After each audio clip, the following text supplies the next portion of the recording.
difference is obviously the laning phase is not an issue for the Ryze, and then you can actually use your ulti to try and go to side lanes, and you can then match a Galio side lane pressure, and you can actually be the first one to make the play as well, and you can create picks with the Ryze specifically. And if it's left open, he might go towards it, even though it's been a very unsuccessful pick during Worlds. Yeah, and it certainly does have the ability to be successful, especially in these early skirmishes, if you are going out to the side lanes. But I always have a concern of a Ryze versus a tank-heavy team. And you already have this super beefy front line being picked up. And when you don't have backline access from your mid laner, as this Ryze, you have to use this line skill shot of your Q to get most of your damage out. It's all blocked up by this super tanky front line.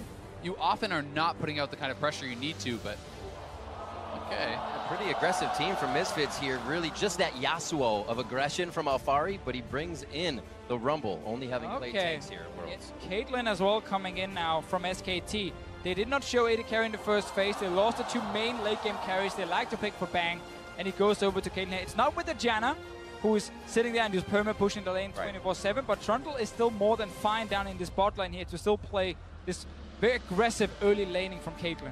And it still could be a more traditional support, but it is going to be that flex pick Trundle support.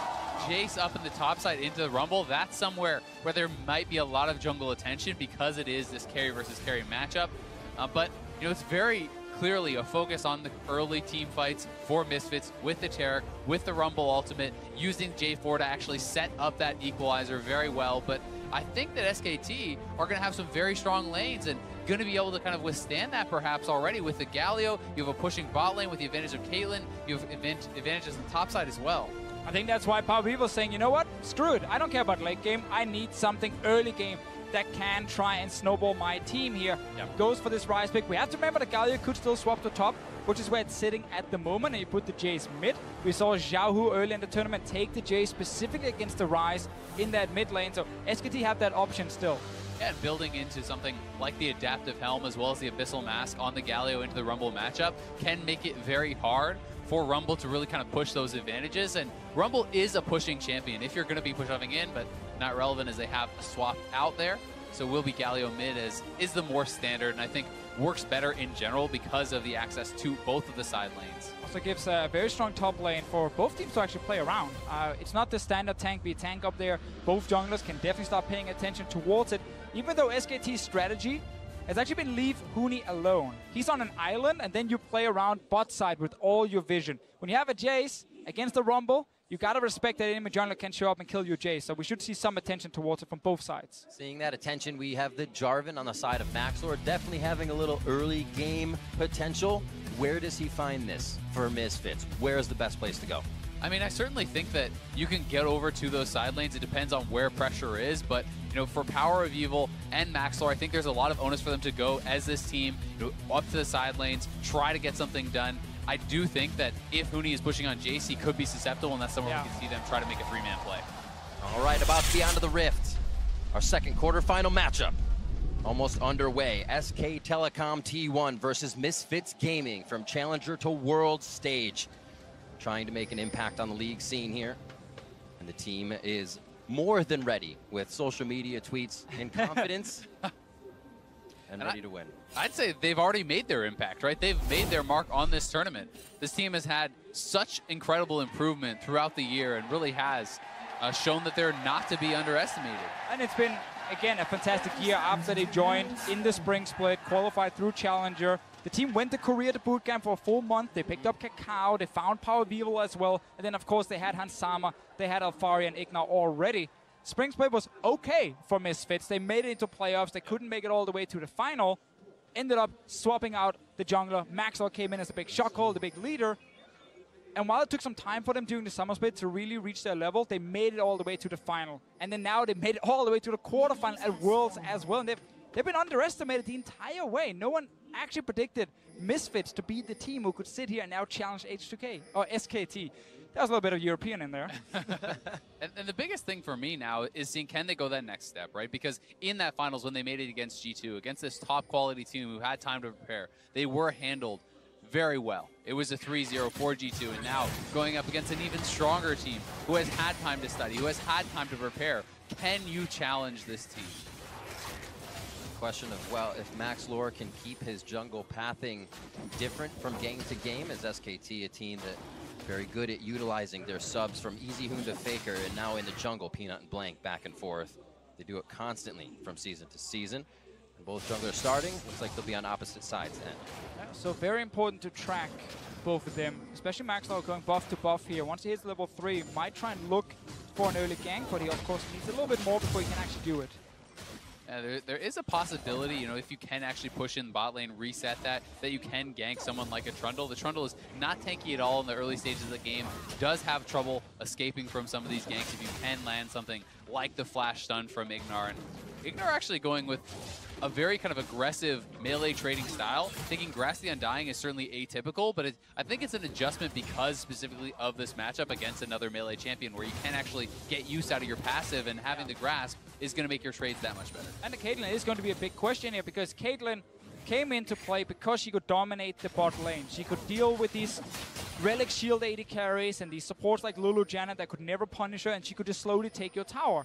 Against the Taric there, is actually set up to, you know, CC her and trade against on the bang. Dazzle almost taking him down, full explosive shot. And it looks like they're going to lose this damage trade. Wolf still going in a bit, but they say stop, and we'll go back again once we can. Yeah, I mean, nice little bit of damage coming out at the start on Bang, but you also have to respect how much damage Trundle is doing back to you with the auto attack reset, with Chomp reducing your AD and giving the bonus damage as well. Trundle's early damage, if you just jump on his face like that, is actually tremendous, and it's a trade of 2 summoners. And Ignar didn't really get a lot of value out of his exhaust here in the fight. He's not running heal on the Taric and then barrier on Hansama. They've just gone back to the traditional style before Worlds, where Hansama is bringing heal for himself. But obviously, Ignar here, he's looking at this comp from SKT, and he's seeing 2 physical damage dealers as the main damage carries on SKT's side. And there's going to be a lot of armor stacking on Maxwell's side. There's going to be Ignar trying to do the same and then shut down the Caitlyn or the Jace with exhaust in team fights.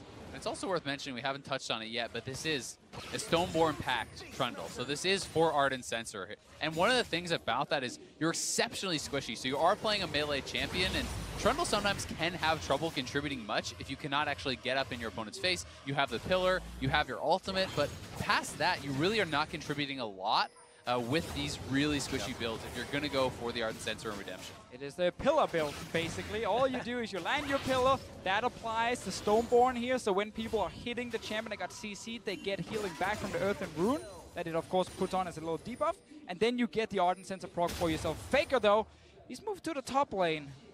Relieving a little pressure, taking that blast stone as Alfari well. or is there? Great timing as Max Lord just left. Alfari overheating to use his scrap shield to get out of position. Talk comes in after the flash. They get turret side, and they're going to get first blood. It's those kind of plays here that can shut down Misfits early game. But keep talking about it. What is Maxlord going to do? Can he get a lane ahead? Well, this wasn't even about the junglers. This was just Faker pushing out his lane, moving to the top lane, and surprising Alfari up there. Yeah, grabbing the early boots on that first base makes it easier for him to get up there, and not really any way for Alfari to actually escape once Faker is already behind him. There's so much CC there. Huni securing the kills, flashing behind him and knocking him back in, and this is just a really nice roam from Faker. See, I mean, at this point here, there's no vision of him, but it normally gets called very early when the mid laner just kind of walks out of your lane, and Alfari is just not expecting Faker to show up top lane, and it's a very easy first blood here for SKT, and it's so important for them that they stop this early snowball from Misfits. One of the biggest concerns as well for Alfari now is you are on this pushing champion, you don't have your flash available. You know, within the next few minutes, Peanut could be up there. He could be looking for a gank, and when he hits level 6, what about you right could bring now? Up Faker and Peanut very easily here too with that Galio roam. So that's another level that they're going to have to be worried about. So now Maxlaw will also have to struggle when it goes towards the top side, because suddenly Galio ulti is there. You might lose that 2v2. Maxlaw and Power Vivo might have to change their attention to the bottom side, where they have to set up from this Taric here against potentially Wolf on this Trundle, and see if you can actually get some damage on this bot lane tower, maybe a kill as well, and snowball that way. Well, Alfari's build being shortened a little bit as he goes for 2 cloth armors to start. The Equalizer is going to be more of a slow when they actually get it into these fights. 47 to 29 in CS, as the top lane may not even see that much more love, as Huni will have control of the lane. Pressure a bit towards mid, but it's just to make sure somebody has vision. And it looks like SKT wants to actually invade for the respawning red buff. Huni is not even purchased yet, though, so he's not that strong yet, but he is with the team. They have the Galio ultimate, and that is giving them the confidence to actually look for a play here. Alphari is 6th, though, and in the jungle corridors, we know how strong Rumble can be. Oh, they're pinging. They want to fight here.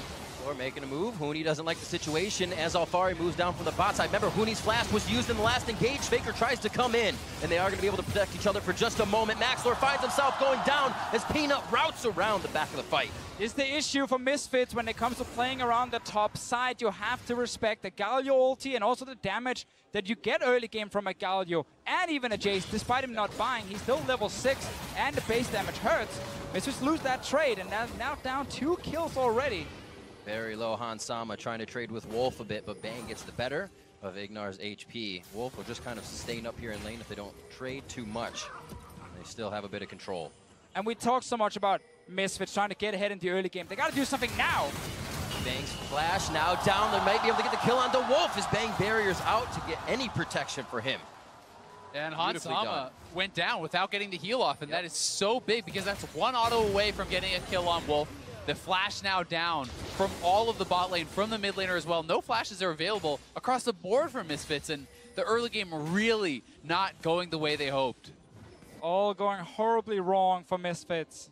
That crucial first game where you're trying to show you can actually beat them early on, that you can get some of that confidence, momentum for yourself. See this one more time. Is the trade, and Hans Sama just...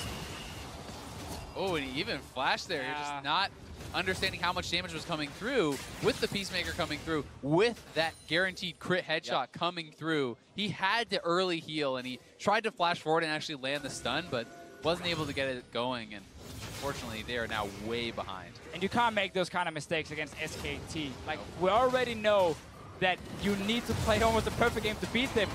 Maxwell's getting caught. They have the jungle to themselves now. It is going to be Ignar trying to come back, though. Hans Sama has returned to lane, and you have Power of Evil just in the side. Realm Warp comes in. Peanut and Wolf are going to be in a bad spot as Bang just inching into the fight. They lose Wolf, and it looks like Faker's going to be short on the help as well. Atar comes in to stop Hans Sama in his tracks and possibly put him down. Peanut thinking about going back in as Bang can trade more damage from the bot side, and Faker staves off another kill. They may want it, though. Winds of War just short from hitting Hans Sama, and they're going to back off from this. Misfits do get a kill. They push them out of the jungle, so something over working for them could give them a little bit of confidence, but we'll see if they can get any more. SKT did get some vision down in the jungle, and Galio ultimate is almost back up, so they're going to have to pay the respect over to Faker.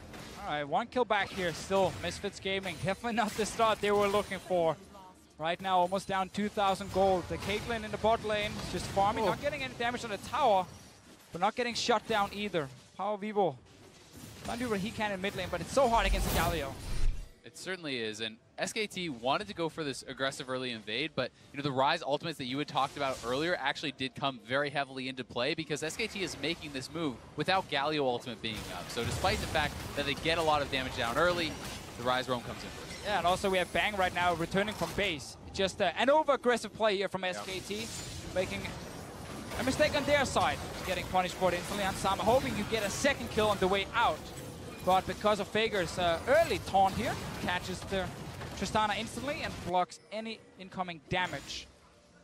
Good for Power of Evil as Faker was able to get an early roam, get that kill in. One almost delivered to Power of Evil there, and not sure that's going to happen very much more as SKT play a little bit safer in those engages. It's also a little bit concerning when you're looking up at the top lane for Alphari because so much you talk about Rumble, getting early spell penetration, being able to get this level 2 ultimate, and being super powerful around that timing, and that's really when Rumble does reign supreme. But because he's been put behind, he's into this kind of full-on defensive build, likely building towards the Seekers now. And with Seekers and Tabbies, your damage is a lot lower. You do still have the base damage working up for you, but spell penetration really is an important part of Rumble. Rumble has become basically a snowball pick, as you're highlighting, because we know in the late game there'll be redemption, there'll be these huge locket shields, and they're just going to block most of his ulti damage. So if he's not doing well in the mid game, in the upcoming team fights we're going to have in the next 10 to 15 minutes, the pick kind of has no place all of a sudden. But all their flex picks from SKT in this pick and ban phase really put Misfits in a tough spot, because they were looking at a Galio and a Trundle being, okay, They can both actually go top lane. One can go support, one can go mid lane, and then they lock in this rumble, and suddenly Jace comes in as a top lane surprise, and now they're diving. Huni going for the dive. Faker knows he can come in. Alfari tries to get just away from the turret, dodging out on the taunt, but knocked back in, and Faker picks up kill number 2. Even roams again, back up to the top lane here from Faker. And you talked about how SKT has not been playing from Huni. They've been letting him be alone by himself in a side lane, making his plays. But this game, they are putting him ahead, and they're showing that they can play all of these different styles. They know down the bot lane that Bang and Wolf just wants to survive. They know there's a winning lane, top lane, they can try and utilize. And it's this Galio pick. Azael, you said this in the pick and ban phase. Giving Galio over to a team like SKT, it's so scary. And Faker right now, he's part of everything. Yeah, and I mean, not only just the defensive capabilities, but obviously how aggressively you can make this. This is diving into a rumble. Unfortunately, the early equalizer not really paying dividends there for Alfari, as Huni's kind of just jumping out of it. I don't think there's any escaping this play. Exactly. The first gank was just Faker walking to top lane. The second one now is like, well, I pushed my lane, I've ulted to basically go to the top lane again. And we say scary, but why? Why is Galio so scary, and then in the hands of SKT? Because Galio is such a stable pick. It's a tank that has strong wave clear. It's a tank that has super high early game impact, a lot of crowd control. You can not only control your lane through your wave push, you can then move to the side lanes. You have this easy response. Anytime the team wants to do something on the map, you press R. You can shut that down. Anytime you want to shut that down. Anytime you want to do something aggressive on the map, you simply press R. You can set it up. So really in the early game, I just think that Galio reigns supreme. Also worth adding for the late game fights, he has a massive AoE taunt, which is so valuable because you have these backline carries you want to protect, and Galio can do that so well, or you can catch the enemy. Let's see what happens here. Hansama going aggressive again. Teleports coming in from the top side. Don't even know if they need it. Ace in the hole tries to get hit. Cosmic Radiance comes down. And there's 4 here. They're going to go for the dive. For now, Sejuani all dodged out on 1. Hansama gets taken down as Faker now 3-0-1. 5 kills on the board for SKT. You thought Faker needed his ulti to help the side lanes? Has a teleport as well. Why not? He's straight down into the bottom lane. Misfits are trying to be aggressive in the side lanes, and Galio punishes them again. And this is just another problem with Ryze in these early stages. Yes, Ryze can be strong in these skirmishes, but how can he ever get to them when he's constantly pushed in by this Galio, when he's not able to actually access these side lanes, and when he's forced into the cleanse versus the teleport? So really things going so well for SKT in the early game, and with these item completions coming through, it's just bad news goes to worse. I mean, Huni already has a tier and a full black cleaver, and it's going to be crushing side lanes. Faker gets caught. I don't know if he's going to be able to make it out of this. It looks good as he just walks down. Huni says, yeah, we can walk out of this, and Alfari gets pulled out of lane. As they start to rotate back, it's going to be Hansama up there. Yeah, I mean, there's 3 men hitting Faker, but where's the damage, right? Yeah, it's exactly. Mostly magic damage coming through from Power of Evil, and this guy's already on his Mercury treads, already has the adaptive helm. And Galio has so much innate damage reduction through the passive, through the taunt passive when you're channeling it as well, that you need so much more to ever be able to threaten him. Right? We are only 15 minutes into the first game of this series, and the SKT War Machine is steamrolling over Misfits. This is not how it's supposed to go for Misfits if they want to do anything in this best of 5 against SK Telecom. And right now, it's an uphill battle. They need to find some opening, but they're not winning any of the lanes. Yeah, and it's really problematic because, as you talked about, this is not the way the Misfits are supposed to have these games go, right? It's all about their early game strength. We've talked a lot about that. We haven't talked a lot about how SKT wins even when they are behind. They're 3-1 from behind this tournament, and now they have a big lead. So they must lose when they get ahead. That's the strategy. There we go. There you go. That's how it works. Locking down this one. Peanut able to get that movement off. Zone them out with that 6 from Sejuani, and they're able to get themselves into position. This now gives that 4,000 gold lead to SKT, and you can see what the average gold difference here between the two teams is in that group stage. Exactly. Misfits typically are ahead around the 15-20 minute mark, but then can still lose. Let's see what happens here. Power Reaper, Max Lore. Bang feeling good as Faker comes in. Shots onto Max Lore. Looks like they'll keep the focus even if Cosmic Radiance comes down. They turn onto Alfari. Nice Knowing big equalizer. damage from the equalizer comes in as Bang goes over the wall to take the 1v1. And Hansama and the rest of the team turn tide. They have to leave Alfari. 8-1 SKT 16 minutes in. There's just no damage there for the Misfits. Faker comes in with the ultimate again, shutting them down completely. They get 3 kills. They're going to get the Rift Herald. They're pushing multiple lanes here as well. Jace will likely be able to knock down the mid turret. They can get the top turret and even use that Rift Herald to threaten a tier 2. It's like Misfits. Getting so desperate, they just took whatever fight they could actually find. But SKT were ready. Every single member was there, reacting in time. And they get more kills, more towers. 8,000 gold lead. It also catapults them ahead once they start to have these vision, these towers. You have Jace able to take them down very fast. Bang as well can do that from a safe distance very quickly. And you have a huge front line to stand in front of you if you even do feel trouble. 31.7 to 24.1. It's a really good point. I mean, Jace in those side lanes with the W, giving you all those extra attacks. Yeah. You are knocking down these turrets so incredibly fast. And we saw how Huni could perform in side lanes, you know, against Cloud9, knocking down turrets. If he ever gets time, he's going to be a menace. And here's the fight again. As you said, it does feel like Misfits just are trying to force anything. Yeah, they were just so desperate here. Power Weevil jumping in with Maxwell before the dual lane was there, before the fire could even TP in. Doomed before the fight even started after Misfits called for that engage. And SKT pick up a bunch of easy kills on the way out. Definitely believe you guys are right. Misfits giving a lot of consideration to always going. We see it from Han Sama in the bot lane. Those summoners are up. The rocket jump is forward. Ignar's there with Cosmic Radiance, as well as Maxlore. They're behind so much gold, still trying to just take that blue, get a little bit back, and they're getting in trouble for it. And Han Sama, you know, speak a little bit about him as he may be caught out here. Ooh, let's have Ignar for a moment, but Faker's going to take quite a while to go down, and at this point, it's enough time for the team to get there and make it another SKT fight. Yeah, Han Sama has just been such an aggressive player throughout the tournament. He's actually second in forward percentage, meaning time spent across half, essentially. Only second to iBoy, who's now no longer with us. So he has really been playing this aggressive play style and making it work for himself throughout the tournament. But it's so tough when you're playing against players as strong as SKT and when they're on a Caitlyn. I mean, you put Bang on this lane-dominant champion, and the Trundle is a solid matchup into Taric, and then it becomes extremely difficult. And we had before this game here during the group stages, SKT picked up 9 kills before 15 minutes in the 6 games they played in total. So they were very inactive. They picked scaling lanes. They allowed the enemy teams to push them down and forced SKT to kind of defend for a while before getting that big late game team fight. In a game like this here, where Faker and Huni are able to get a huge advantage top lane so early and then switch it down to bot lane right after, they're never going to be behind. They're never going to have to defend. They can just play full-on aggression. And that kind of stuff is Huni's bread and butter. We see him playing the tanks, and it's all here and there, not getting much resource here. Faker to his lane first. Faker to Huni. Huni 2-0-3. Faker's 3-0-4. Those side lanes are so huge and already hitting on the inhibitors, sub 20 minutes. He's just going to kill the inhibitor or dive.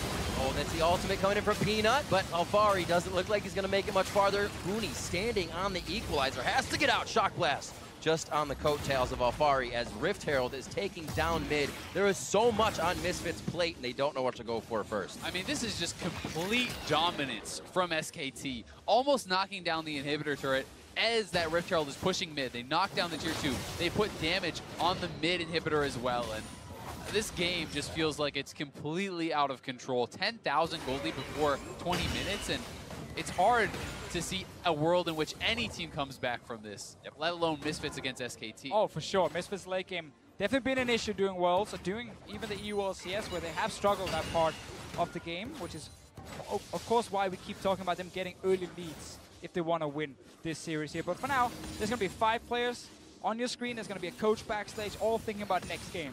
What do we need to change here? Okay, Galio, that was a huge issue. We couldn't deal with it. All the flex picks were an issue as well for Misfits, and they gotta change something up already for the next game. And to me, it's about having those aggressive lanes, those winning lanes. So you talk about Ignar as a playmaker, and while Taric is a great pick, that's much more of a late game, a team fight style, or even a mid game team fight style. It's not this Blitzcrank or this Thresh who's going to be the playmaker and really be explosive in lane. But we'll have to see what they can make happen here as the Baron is on the map and SKT has full side lane control. They're going to have to be very careful, or Huni's going to be knocking down their inhibitor. It's really crazy to think of the SKT power, the history they've created for themselves, and a very strong team, a team that can come back. Just in the group stage, they were also down 10,000 gold, but it wasn't they're out of this game. It was a Rakan Ori ultimate. Here for Misfits, it's hard to find in this composition. It's hard to even see coming from the beginning of the game. Will they be able to make anything work now?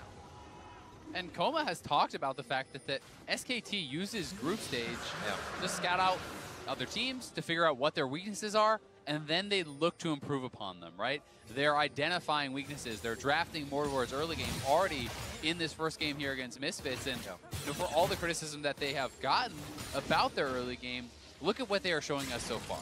And it's not the first time we've seen them have issues in group stages. Like, think back to... Every year is the weakest year. Every year we're like, oh, I don't know, I'm seeing a weakness right there. They're bleeding at the moment. There's a chance, maybe. Obviously, with Misfits, not a lot of people were looking at them being the big giant slayers here. So people thought at least Misfits could challenge in the first game, and not been the case here. That mentality is still there for Misfits. We see them trying. We see them getting themselves into positions that could make things work. 22 minutes in, Misfits get a fight right on to Bang on the backside. Hansama jumps forward, but he's blocked out by Cataclysm as Cosmic Radiance comes down along with Faker, and Bang's on the backside, able to deliver in just a few shots. And Hansama's in the ground. Power of Evil, the rest of the team trying to realm warp out. He makes it along with Max Lord, but Alfari left in the back, taunted up and taken down by SKT. Once again, we see Misfits try and see if they can maybe pull off a trap or creative play to get something back here, but they just do not have the damage or the members there in time to actually kill Bang. And Ignite, he's still alive, buying a bit of time for himself, but the rest of SKT, they're starting Baron. Yeah, they're already on Baron. You can see Faker is pushing in the waves in mid and in bot, getting more damage down on those turrets, and Wolf is even going to claim a kill for himself here, adding insult to injury. Hits him on the pillar, throws down the subjugate. Baron falls, it goes to SKT, and a kill for Wolf coming up at some point, if the team doesn't make it here off home guards first. Oh, Peanut's going to steal it. Oh, he's trying to get take it away from Gary. him. He'll secure Hooney. The unexpected shock blast. All right, now it's time to see how fast can SKT close this one out. 13,000 gold lead and the Baron buff. All their items are coming in with the completions. There's nothing really to threaten them, and they're just going to look to push in here, and we'll see how quickly can they end the game. Bang looking to pick up the resources on the side of Misfits as well. They don't even own their half of the jungle, and they only have one more turret on the top side before it is back to those inhibitor turrets. 2 Mountain Drakes along with this Caitlyn Jace comp as well. It is just adding insult to injury here. 11-1, just under 25 minutes for SKT as they look at Misfits base. Waiting for Hooney to push that bottom lane at the moment. Also waiting for the wave to hit the tower up in top lane. Let's get all the outer turrets out of the way, and then you just gotta break open at least one lane at a time. There's a tower in the bot lane near that inhib that's very low. Few hits from Hooney and it's down, and he can start going for inhib. Misfits might look to try and kill Hooney. I think you have to force. Misfits' only chance is forcing something 5v3, 5v1 even. Try to kill Hooney off immediately, but already Hooney's on retreat. Dazzle up to that Cataclysm as well. Doesn't look like you're going to get much out of the equalizers. Hooney's into a safe spot. Good ult from Peanut as they lock down their first target. That's Max Lore. Hansama falls quickly right after, and it looks like Baker is not going to let this one end until they get to the fountain. The rest of SKT's inside the base, and Ignar's the next in their eyes right after Power of Evil. The first inhibitor will fall. SKT just wanted another fight so they could win that fight, push all the way for the Nexus. Don't need to spend time getting on all the inhib, just finish the game. Looking at 25 minutes for the first matchup here. Alfari's doing what he can, going for broke. But SKT's already got that for themselves. 16-1, 25 minutes in. Game 1 to SKT over Misfits. And almost a perfect game there. Only the one kill given over. No turrets, no dragons, nothing happening for Misfits. So now, if you're Misfits, it's a full reset. Completely ignore this game even happened, but still look at the Galio pick from this draft and say, okay, this was a huge issue. They could not play against Faker's Galio. He was part of all the early kills we saw in this game here.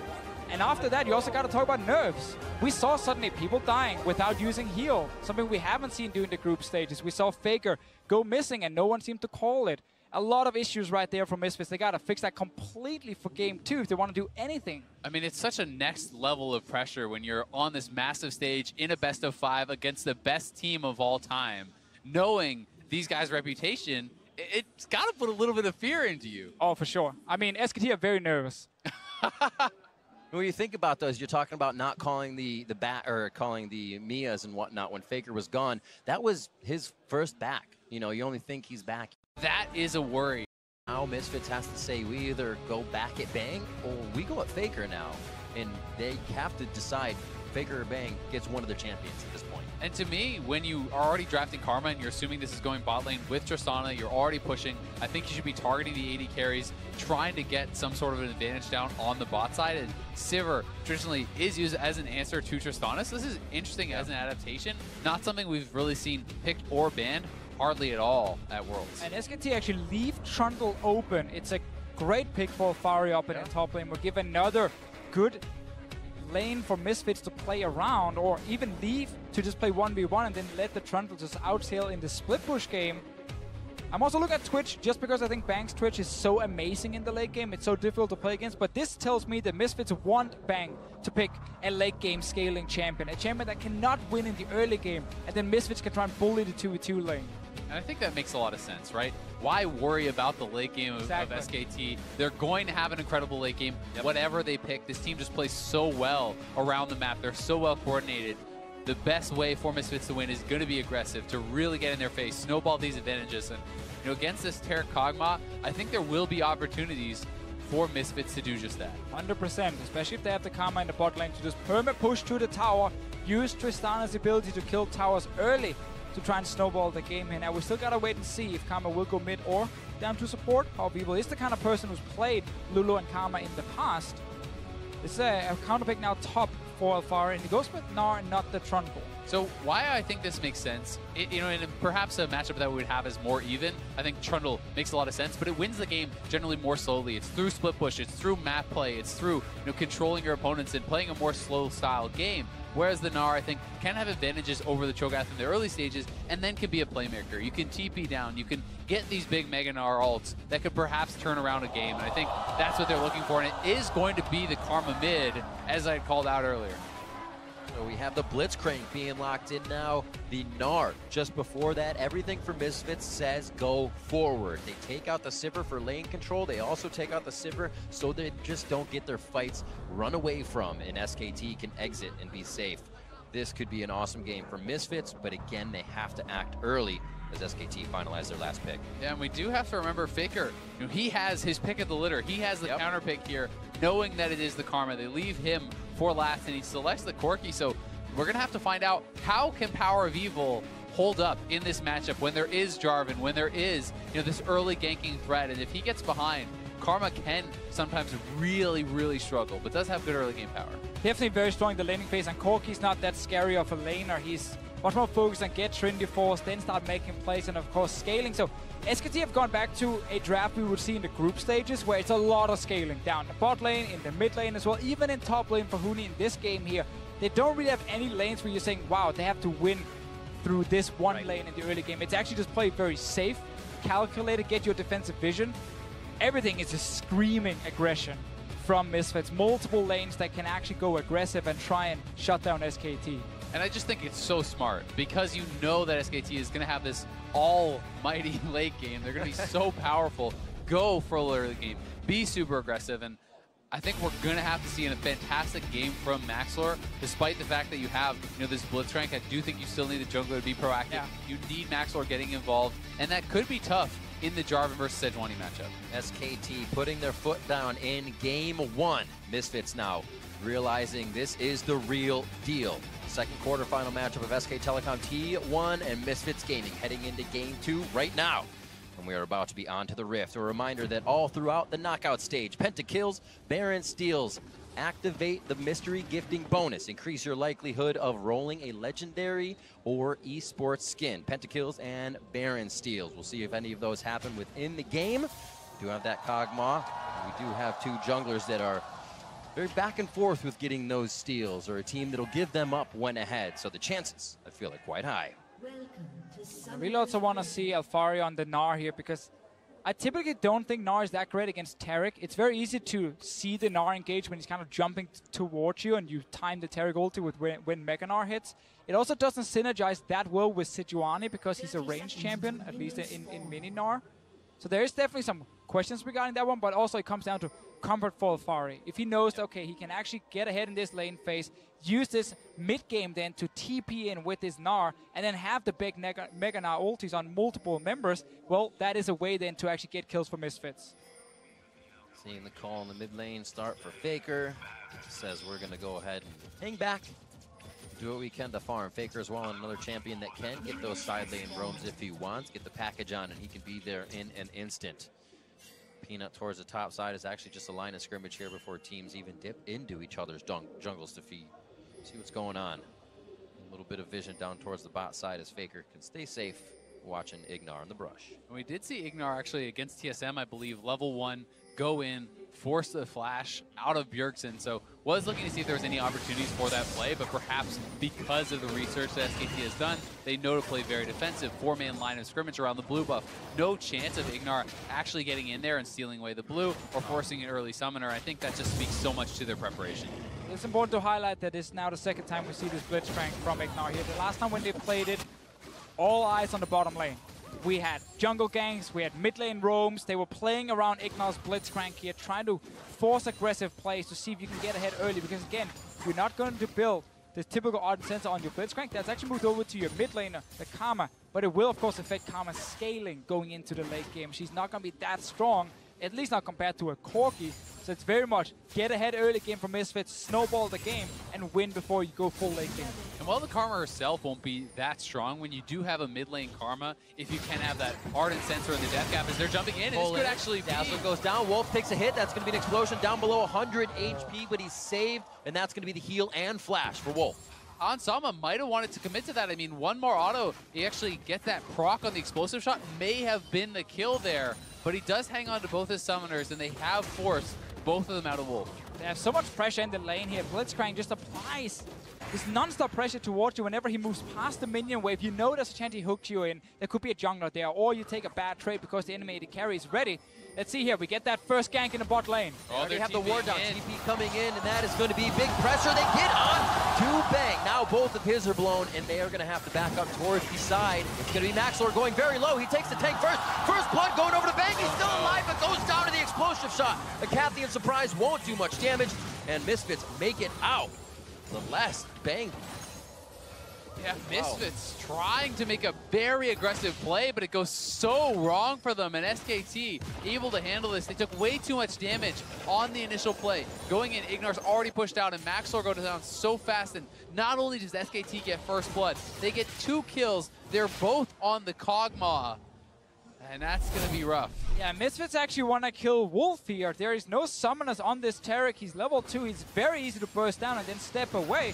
But they get onto Bang with Barrier and Flash. And just, it's way too early. I mean, Power of Evil was TPing in. He hadn't even arrived yet. They don't have the damage coordinated. The damage is not going down at the same time. And you need to be so pristine on these early game tower dives, because when you're level 2, level 3, 1 or 2 turret shots can completely destroy you.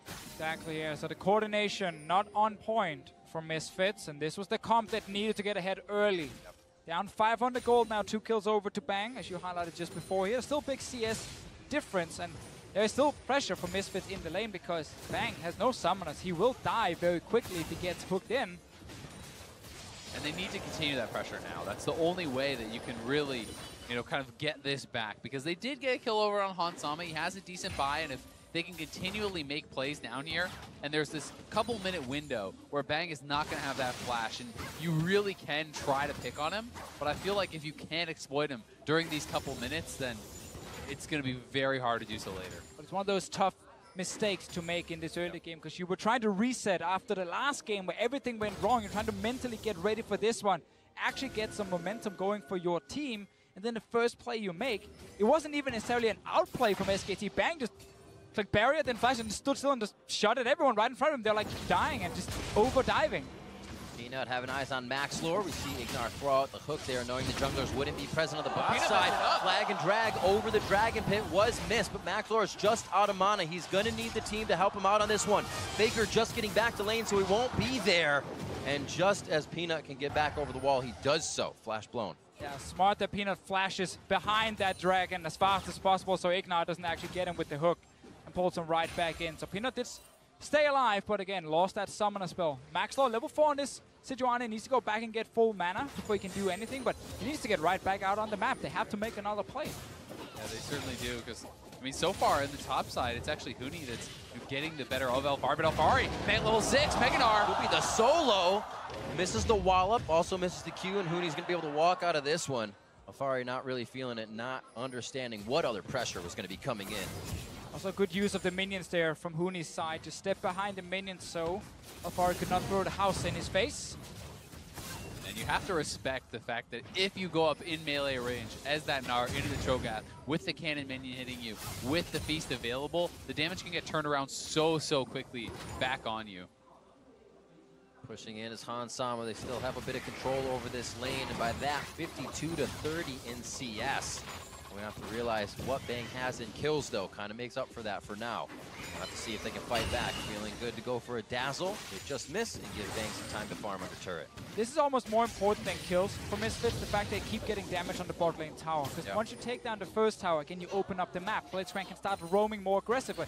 Much easier to start getting deep vision in the enemy jungle. And that's where, out of nowhere, Ignar can show up in mid and suddenly create a pick for his team. So you gotta get down these outer turrets so quickly, and Sama's #1 goal is just keep getting damage on this tower. Huni goes to buy Glacial Shroud, sold, and now he picks up Ninja Tabi's, I should say resell, Ninja Tabi's Dark Steel and his refillable potion. So he decides to go for those boots first as he heads back to lane with Teleport. I think it's pretty smart. It's a more defensive option, and when you're a team that already has such incredible scaling, such incredible late game, you don't need to kind of hedge your bets and try to get a little bit stronger of an early game thing. Just survive lane, scale up, make sure that Misfits can't get an enormous lead, and SKT will be in an incredible position if they are not down in gold.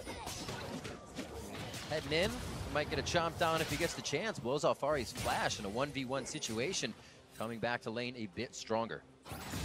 Now the hook. The hook onto Wolf. Going to throw down the Ignite immediately. Means they want it. Dazzle comes back out. Forces Hans Sama's flash. It's almost like they aren't considering everything in the fight before they go in and are coming out a little down.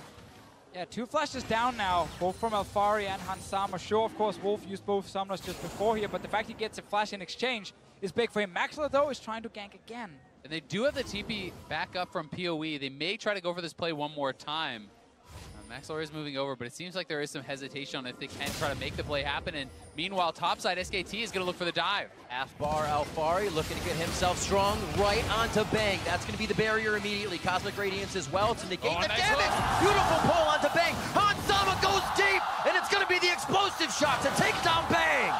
Big plays in the bot lane here for Misfits, and they need these big plays right now. So important, and Sama picks up the kill. Meanwhile, top lane, Alfari stayed alive because Power Vivo used a defensive TP. That was so nicely done from Hans Sama, playing it so aggressive, getting the kill, getting out just barely with the heal. They will get the first turret with the CS advantage. With these kills on Hans Sama, there's starting to be some hope for Misfits.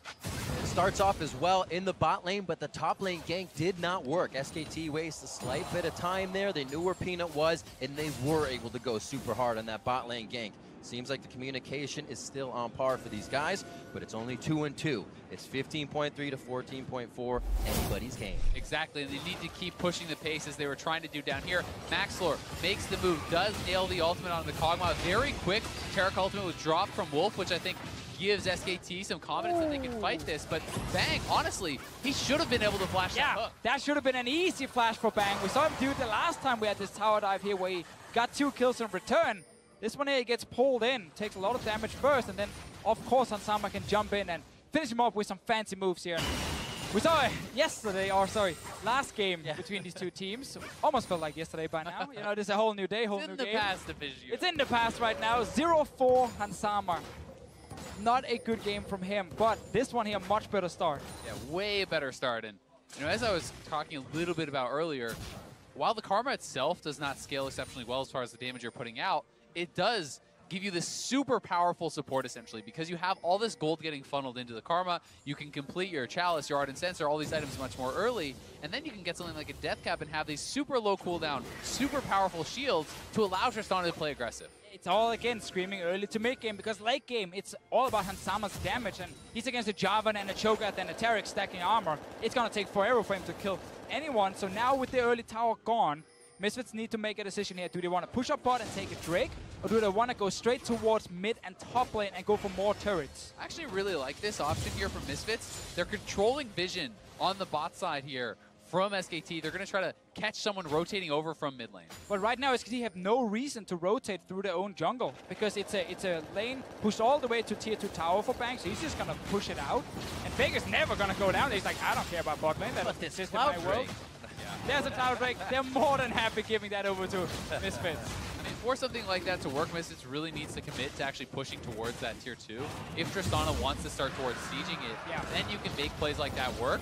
And it is risky to do so because, to your point, they're not going to come over unless you really push up, and then that exposes you to package roams, to TPs from Huni, and from these sorts of plays. So it is risk versus reward, but either way, Misfits need to push the pace. Yeah, exactly. And I really want to see them now push up bot lane, reset with this Tristana here, and then go towards the top side and secure another objective, because there's a tower. Once they kill that tower, there's a Rift Herald they gotta grab as well. You need everything in the early game if you're Misfits. Sadly for them, the Cloud Drake is not gonna help them too much in this game, other than actually the Blitzcrank trying to get in position to land a hook. That's where it could be useful for Misfits. Got that karma speed. There's a karma speed as well. Gotta go fast. Misfits are ready to go fast this game. Like, that's basically everything they want to do. Keep the pace going. Keep it in their favor. The map opens up. It could become SKT's. Flash. It is going to be the grab. It is going to not be the kill. He gets out just in time. And Faker stays alive. Barely surviving there, but again, not able to fight to the top side. It's going to be Huni getting hit up hard. He does have those ninja tabis to stop a bit of the damage. It's still going to be a 2v1 under the turret. Alfari still wants it because here comes Maxlore. It's just Peanut on the edge. Will he make it in time? Alfari tanks up first. Ignar's there as well as he speeds around the map to help the team. But now it's about getting Maxlore out. Can they help him? Cosmic Radiance and Cataclysm down onto him. And SKT get one back, but it's traded right back. Retribution kill coming in for Hansama. And they're going to be able to push down this turret as well here, making plays across the map. They pull off the dive. Faker escapes. The Misfits are getting a lot of gold back. A little bit more damage onto the turret. Bang's going to have to be very careful with this positioning. As you said, Faker's still mid lane, and they're going to try to get some control there, but control of the map to Misfits. 2 towers now for Misfits here. Next one is that mid lane tower. Also have to remember, Rift Herald is still there, and Ignar at the moment, he's landing hooks left and right for this team. This again. And this is just a really nice dive from Misfits. They know they need to push the pace. You can't allow Huni to clear out this wave. Maxlore is on the roam up. They know Faker was pushed back to base. So Alfari tanking this up, holding the turret as long as he can before backing out. And Maxlore does get the kill there on Huni. SKT fully coming up to the top side.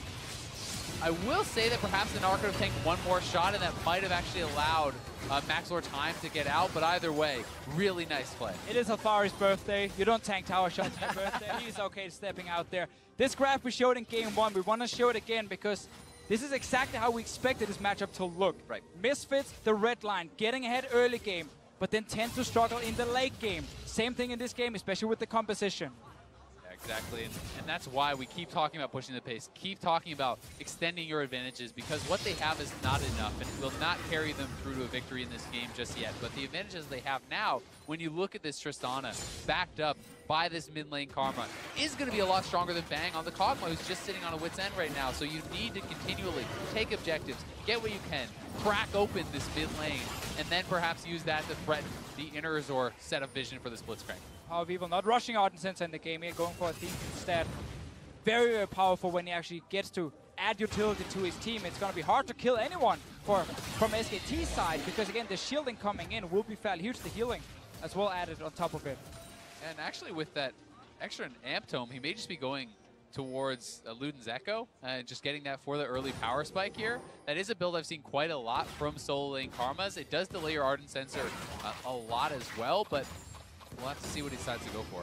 But just value his own damage above what Hansama will actually bring to the table just yet. And to be fair, in the early and mid game, it's actually an incredible amount of burst with this Mantra Q coming out from the Karma, who has a lot of levels, if you do actually grab that Luden's Echo. And we also see armor being stacked on Huni's side, so the extra AP damage from Power Evil, of course, again, adds a bit of extra value right there, because otherwise it is all about Hansama's late game damage.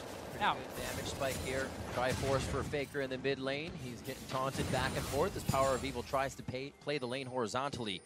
And that adds a little bit of effect to the fight. If you want to get in, you chase that mid laner down river instead of back to their turret. However, SKT just wants the bot side. SKT are always trying to cross-map you when they're behind. They know there's a chance they can make a play. Great hop by Alfari, but that's his distance. Can he gain any more? Just about to Mega Gnar, not in time. They shut him down. Right here, we had a moment where Misfits were not applying pressure either mid or top lane just yet, and SKT saw an opening to make a play on the bottom side. Alfari was not ready for it, so he gets surprised by the amount of members showing up. Meanwhile now, though, Misfits are trying to get something mid. SKT rotating back up. Teleport there for Huni. You do have to be very careful, though. There's not actually Tristana with them, so we have Hansama pushing on the top side, trying to knock down this turret, but we'll have to run pretty soon here. A little bit of vision, as well as the Ignar wall just kind of right in the middle to block that sentry that Ignar can be for Hansama to get out safely. And it looks like they are going to be able to drop that now, 29,000 to 26, or 27. And getting a tier 2 tower here, again, great for Misfits, allows them to push the lanes even deeper towards SKT. Easy access into the jungle. This mid lane tower will die fairly soon anyway. This is the moment we talk about. Look at the minimap. No lane is getting pressured right now by Misfits, so SKT say, okay, we can make the play. There's a small window here, and they go straight for Alfari. And I think that's just Alfari accepting his death, because the only chance of getting value out of that flash is if you flash immediately. Right. He doesn't use it at all, so perhaps thinking there's just no way he could actually get out. And it's these situations that are hard to play against, because you're not used to a team abusing that tiny little window to then suddenly go kill you in a side lane. Normally teams are sitting really far back on the map when they're this far down, and there's a Blitzcrank on the other side. Alfari could easily have stepped away when he knew, okay, there are 3 guys missing, but he's overstayed. And we do talk about playmaking, and having that flash available for a Mega Gnar can be very powerful. And Misfits going to group up. They already have this turret low. And onto Wolf. If they can take the Cosmic Radiance down before it's used, that means SKT is going to have to back off as well. Good focus, heal down for Wolf. 4 towers down here. Good timing for Misfits. There's a Drake alive they can grab, and then they can soon get ready for the setup around Baron. They don't need to kill the Baron in the early game, but they gotta threaten it. So SKT move in to try and place wards, and then you hook them over the wall here from Ignar. He's been very good so far this game. He's been chain feeding his own AD carry, actually, and it's working. And it's worth pointing out that Power of Evil just sat on the Amp Dome. He did get the Ardent Sensor, so this is going to be an ultra-powerful Tristana. Hansama should be able to finish up his second item here, have that Shiv, have this powerful mid lane Karma at level 12 protecting him. And he's going to have opportunities to win this game, and it's going to come down to just how well can Hansama navigate it. Can Ignar continue finding these picks? Oh, Hansama going a little too deep for his own good. Or Buster shot backwards, saves him from Peanut. That's also going to be the Cataclysm out, but the flash for Hansama's safety. It's the exact same setup again. SKT know no one is currently pushing and threatening any turrets in either mid or top lane, so they rush to the bottom lane to find the one guy who might overextend. They did find Hansama. He did stay alive because of the flash and the ulti from Tristana itself, but that's a flash gone now, which might make Hansama hesitate a little bit in the future fights. Bang, though, on his side, is delaying his optimal damage right now by going Wits End first. I don't think he's against enough magic damage to really have to rush a Wits End, but again, he is respecting what Power of Evil is doing and also what even the Blitzcrank can actually do with some of the early burst.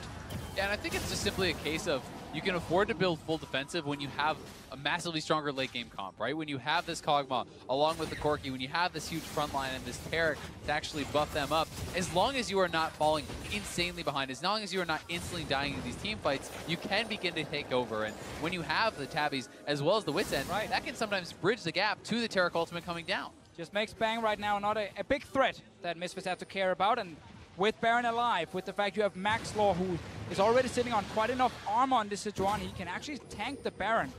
And it is a real possibility that Misfits can do it. And SKT knows this, so they have to fully invest in vision around the Baron to try and prevent Misfits getting an early big objective. Faker towards the top side, Misfits ahead. Having trouble with Barons throughout the group stage here. Now knowing the priority they need to keep on the top side of the map because of what SKT we got Peanut! Peanut can be able to flag and drag out. Quick silence coming in from Ignar. And it's going to be Hansama going forward, knowing they don't have Peanut for this fight. Faker's rotated back around, and they could. Oh, Hansama's like a flash right there. Mendy couldn't actually flash in and kill Peanut. The jungler could have died straight away. Misfits, though, they're still looking towards the Baron. This is what we want to see. Constant threats around the big objective. And Peanut is so low. If he comes over here, he could get burst down. Ignar's looking for the hook, but SKT is coming in. This is going to be the back and forth. Peanut just on the outside. A quick shield coming in and a heal from Wolf. Faker's going to split the crew right through the uprights, and he's going to say, walk this way. The team's going to have to meet him on the other side. The cleanse comes out. That's the shot from Ignar. Taken down before Cosmic Radiance. The rest of the team is left wondering, and Misfits is looking at Baron. I think they're going to call out the Baron. Maxlor is basing. They have Gnar in the bot lane. They know Huni came over, so they're just going to take their win and try to pressure a tier 2 turret. But Misfits is pressing. They are challenging SKT. And they're using Ignar's Blitzcrank again. The first hook onto Peanut forces the jungler low. Then after the fight here, we see Faker trying to do everything he can to stop the Baron. He's trying to just force Misfits away from Nashor here, but instantly, you see the reaction. It's turn, kill Faker, and when he thinks he's safe, Ignar gets onto him. I love this play here first from Faker to stop the Baron from going down, and he thinks he's safe now. And then Ignar makes the big play. Just so nice there from Ignar, knowing he needs to be able to get that, and Faker, Shake it off. unhappy with the results. Welcome to the EULCS, baby! That's exactly what Ignar was saying. Ignite still up for him, 0-0-5. Him and his bot lane full kill participation. Nice side step. They can turn this around. TV's moving in. Very, very low. Wolf looking for the dazzle, but he couldn't get Bastion onto Huni, so it's not going to stop any of the damage. SKT is being picked apart. Huni going way too far forward there. Doesn't have the team in his back pocket. Great side steps from Ignar. They're back on the Baron, but Peanut is alive. We'll see if they can actually navigate this. Ignar's going to be looking for hooks.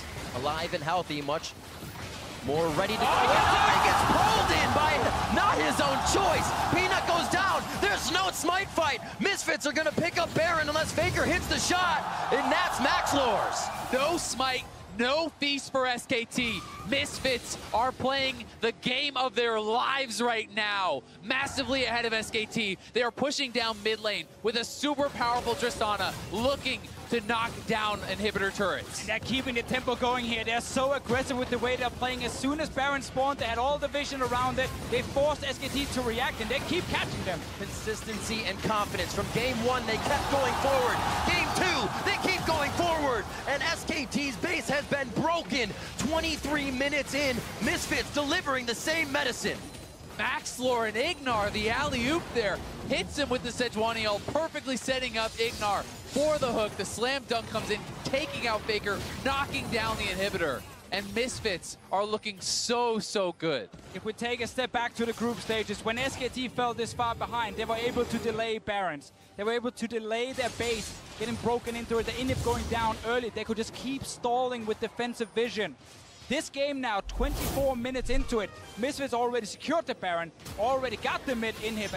SKT are trying to force a fight, but they're not ready to fight. They do not want to fight. They want to scale. Yeah, there's no real need to go for this, and you know, that call is very, very questionable, whether it's the team telling Huni to engage or he thinking he can actually catch a carry and turn around a fight. They did not have the opportunities. This is not, you know, Wolf on Rakan looking for that epic teammate. This is a Cho'Gath running forward and trying to knock someone up. Rakan was available in the game here, but he wanted the Taric to avoid a Thresh counter pick. Instead, they get a Blitzcrank. Control around the map for Misfits. SKT coming up on that point in the game when they're very good at turning around, very good at finding a way back in, but Misfits has closed those doors, it seems, so far. Alfari back towards the top side of the map, 4 towards the bottom as Baron is still on Misfits. Critically, Bank does have his Rage Blade now, so his damage is going to go massively up with that completion, but Hansam is already on 3 items. They have no fear pushing forward, and this turret is going down incredibly fast. Only thing they have to respect is if Hansama gets caught by the initial engage. But he is on Tristana with Flash. He can jump away from the Jarvan when he goes towards him and just stay safe in the back end. Keep hitting that damn turret. Minions are not. Still trying to get the damage on. Hansama takes a bit of damage, but they break the second inhibitor turret of the game and don't know if they want to go as far as that. They want pressure on Alfari first before they show a bit more in bot lane. They're just playing it out so intelligently here. The push and pull with this Gnar, and Hansama super close to knocking down this turret, but he has taken some damage and trying to play respectful to the chance that SKT could engage. Let's remind everyone that game 1 was 25 minutes long and they were Faker pulled! straight from the Valkyrie from his package. Ultimate coming in from Maxlor. The inhibitor's broken and Hansama jumps forward. It is Alfari on the side of the map, and it looks like they are going to have positioning on the Nexus turrets.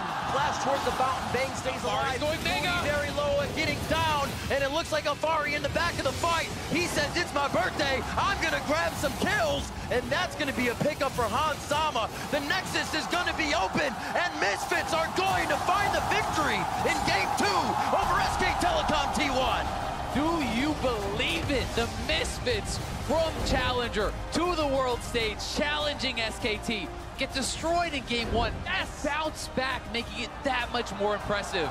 Faker looks mad. He is not happy with how that game went. And really, that is the crazy thing, that Game 1 was so one-sided. But suddenly we get the change. Now Misfits has to say, we either go back at Bang or we go at Faker now. And they have to decide, Faker or Bang gets one of their champions at this point. And to me, when you are already drafting Karma and you're assuming this is going bot lane with Tristana, you're already pushing, I think you should be targeting the AD carries, trying to get some sort of an advantage down on the bot side. And Sivir traditionally is used as an answer to Tristana, so this is interesting as an adaptation. Not something we've really seen picked or banned hardly at all at Worlds. And SKT actually leave Trundle open. It's a great pick for Alfari up in the top lane. We'll give another good lane for Misfits to play around, or even leave to just play 1v1 and then let the Trundle just outsail in the split push game. I'm also looking at Twitch just because I think Bang's Twitch is so amazing in the late game. It's so difficult to play against, but this tells me that Misfits want Bang to pick a late game scaling champion, a champion that cannot win in the early game, and then Misfits can try and bully the 2v2 lane. And I think that makes a lot of sense, right? Why worry about the late game of SKT? They're going to have an incredible late game. Whatever they pick, this team just plays so well around the map. They're so well coordinated. The best way for Misfits to win is going to be aggressive, to really get in their face, snowball these advantages. And against this Terra Kog'Maw, I think there will be opportunities for Misfits to do just that. 100%, especially if they have the Karma in the bot lane to just perma push to the tower, use Tristana's ability to kill towers early to try and snowball the game here. Now we still gotta wait and see if Karma will go mid or down to support. Powervivo is the kind of person who's played Lulu and Karma in the past. This is a counter pick now top for Alfari, and he goes with Gnar and not the Trundle. So why I think this makes sense, in perhaps a matchup that we would have is more even. I think Trundle makes a lot of sense, but it wins the game generally more slowly. It's through split push, it's through map play, it's through controlling your opponents and playing a more slow style game. Whereas the Gnar, I think, can have advantages over the Cho'Gath in the early stages and then can be a playmaker. You can TP down, you can get these big Mega Gnar ults that could perhaps turn around a game. And I think that's what they're looking for, and it is going to be the Karma mid, as I called out earlier. So we have the Blitzcrank being locked in now. The Gnar, just before that, everything for Misfits says go forward. They take out the Sivir for lane control. They also take out the Sivir so they just don't get their fights run away from, and SKT can exit and be safe. This could be an awesome game for Misfits, but again, they have to act early as SKT finalize their last pick. Yeah, and we do have to remember Faker. He has his pick of the litter. He has the counter pick here, knowing that it is the Karma. They leave him for last, and he selects the Corki. So we're going to have to find out, how can Power of Evil hold up in this matchup when there is Jarvan, when there is this early ganking threat, and if he gets behind, Karma can sometimes really, really struggle, but does have good early game power. Definitely very strong in the laning phase, and Corki's not that scary of a laner. He's much more focused on get Trinity Force, then start making plays, and of course scaling. So SKT have gone back to a draft we would see in the group stages, where it's a lot of scaling down the bot lane, in the mid lane as well, even in top lane for Huni in this game here. They don't really have any lanes where you're saying, wow, they have to win through this one lane in the early game. It's actually just play very safe, calculated, get your defensive vision. Everything is just screaming aggression from Misfits. Multiple lanes that can actually go aggressive and try and shut down SKT. And I just think it's so smart, because you know that SKT is going to have this almighty late game. They're going to be so powerful. Go for a early game. Be super aggressive. And I think we're going to have to see a fantastic game from Maxlor, despite the fact that you have this Blitzcrank. I do think you still need the jungler to be proactive. Yeah. You need Maxlor getting involved, and that could be tough in the Jarvan versus Sejuani matchup. SKT putting their foot down in Game 1. Misfits now realizing this is the real deal. Second quarterfinal matchup of SK Telecom T1 and Misfits Gaming heading into Game 2 right now. And we are about to be on to the Rift. A reminder that all throughout the knockout stage, Penta kills, Baron steals, activate the mystery gifting bonus. Increase your likelihood of rolling a legendary or esports skin. Pentakills and Baron steals. We'll see if any of those happen within the game. We do have that Kog'Maw. We do have 2 junglers that are very back and forth with getting those steals, or a team that'll give them up when ahead. So the chances, I feel, are quite high. I really also want to see Alfari on the Gnar here, because I typically don't think Gnar is that great against Taric. It's very easy to see the Gnar engage when he's kind of jumping towards you and you time the Taric ulti with when Mega Gnar hits. It also doesn't synergize that well with Sejuani because he's a range champion, at least in mini Gnar. So there is definitely some questions regarding that one, but also it comes down to comfort for Alfari. If he knows that, okay, he can actually get ahead in this lane phase, use this mid-game then to TP in with his Gnar, and then have the big Mega Gnar ultis on multiple members, well, that is a way then to actually get kills for Misfits.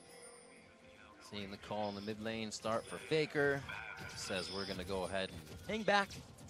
Do what we can to farm. Faker as well, another champion that can get those side lane roams if he wants. Get the package on, and he can be there in an instant.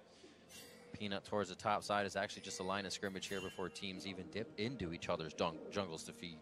See what's going on. A little bit of vision down towards the bot side as Faker can stay safe watching Ignar in the brush. And we did see Ignar actually against TSM, I believe, level 1, go in, force the flash out of Bjergsen. So was looking to see if there was any opportunities for that play, but perhaps because of the research that SKT has done, they know to play very defensive. 4-man line of scrimmage around the blue buff.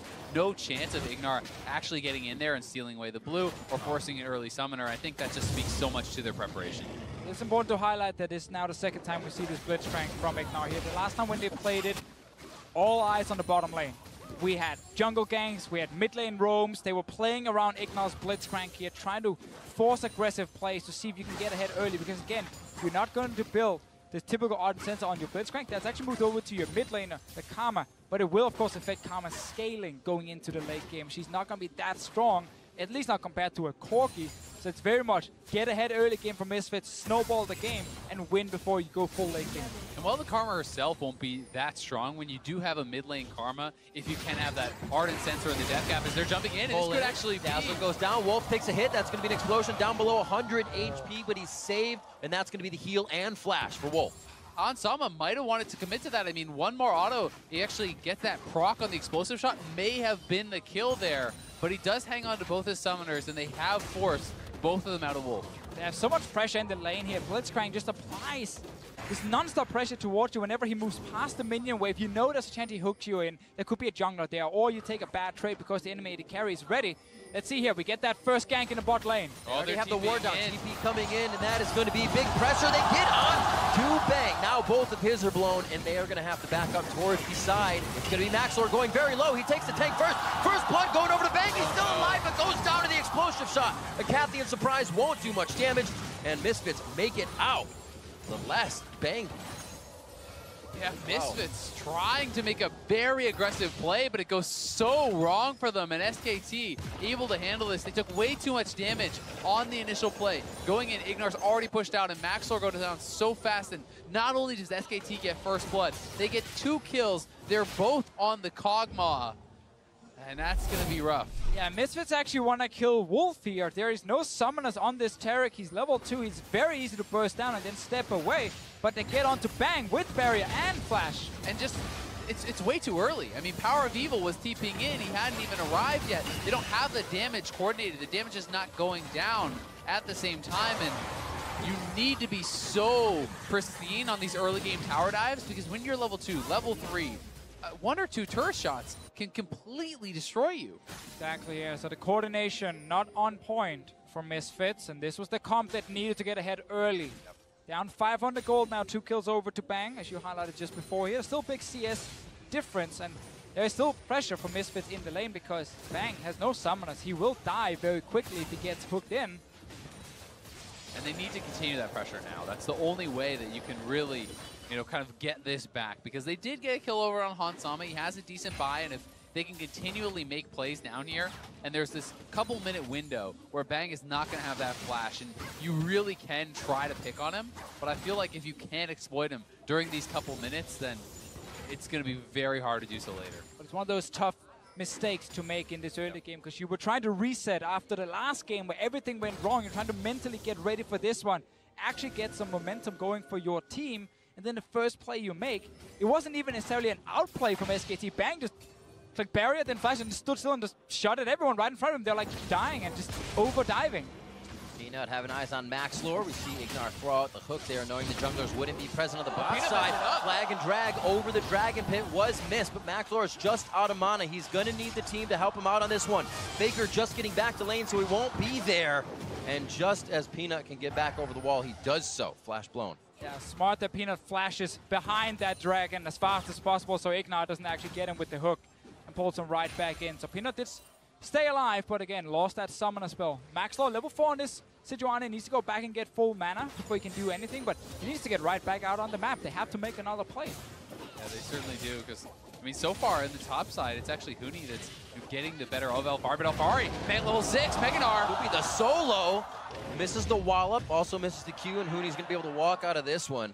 Alfari not really feeling it, not understanding what other pressure was going to be coming in. Also good use of the minions there from Huni's side. Just step behind the minions so Alfari could not throw the house in his face.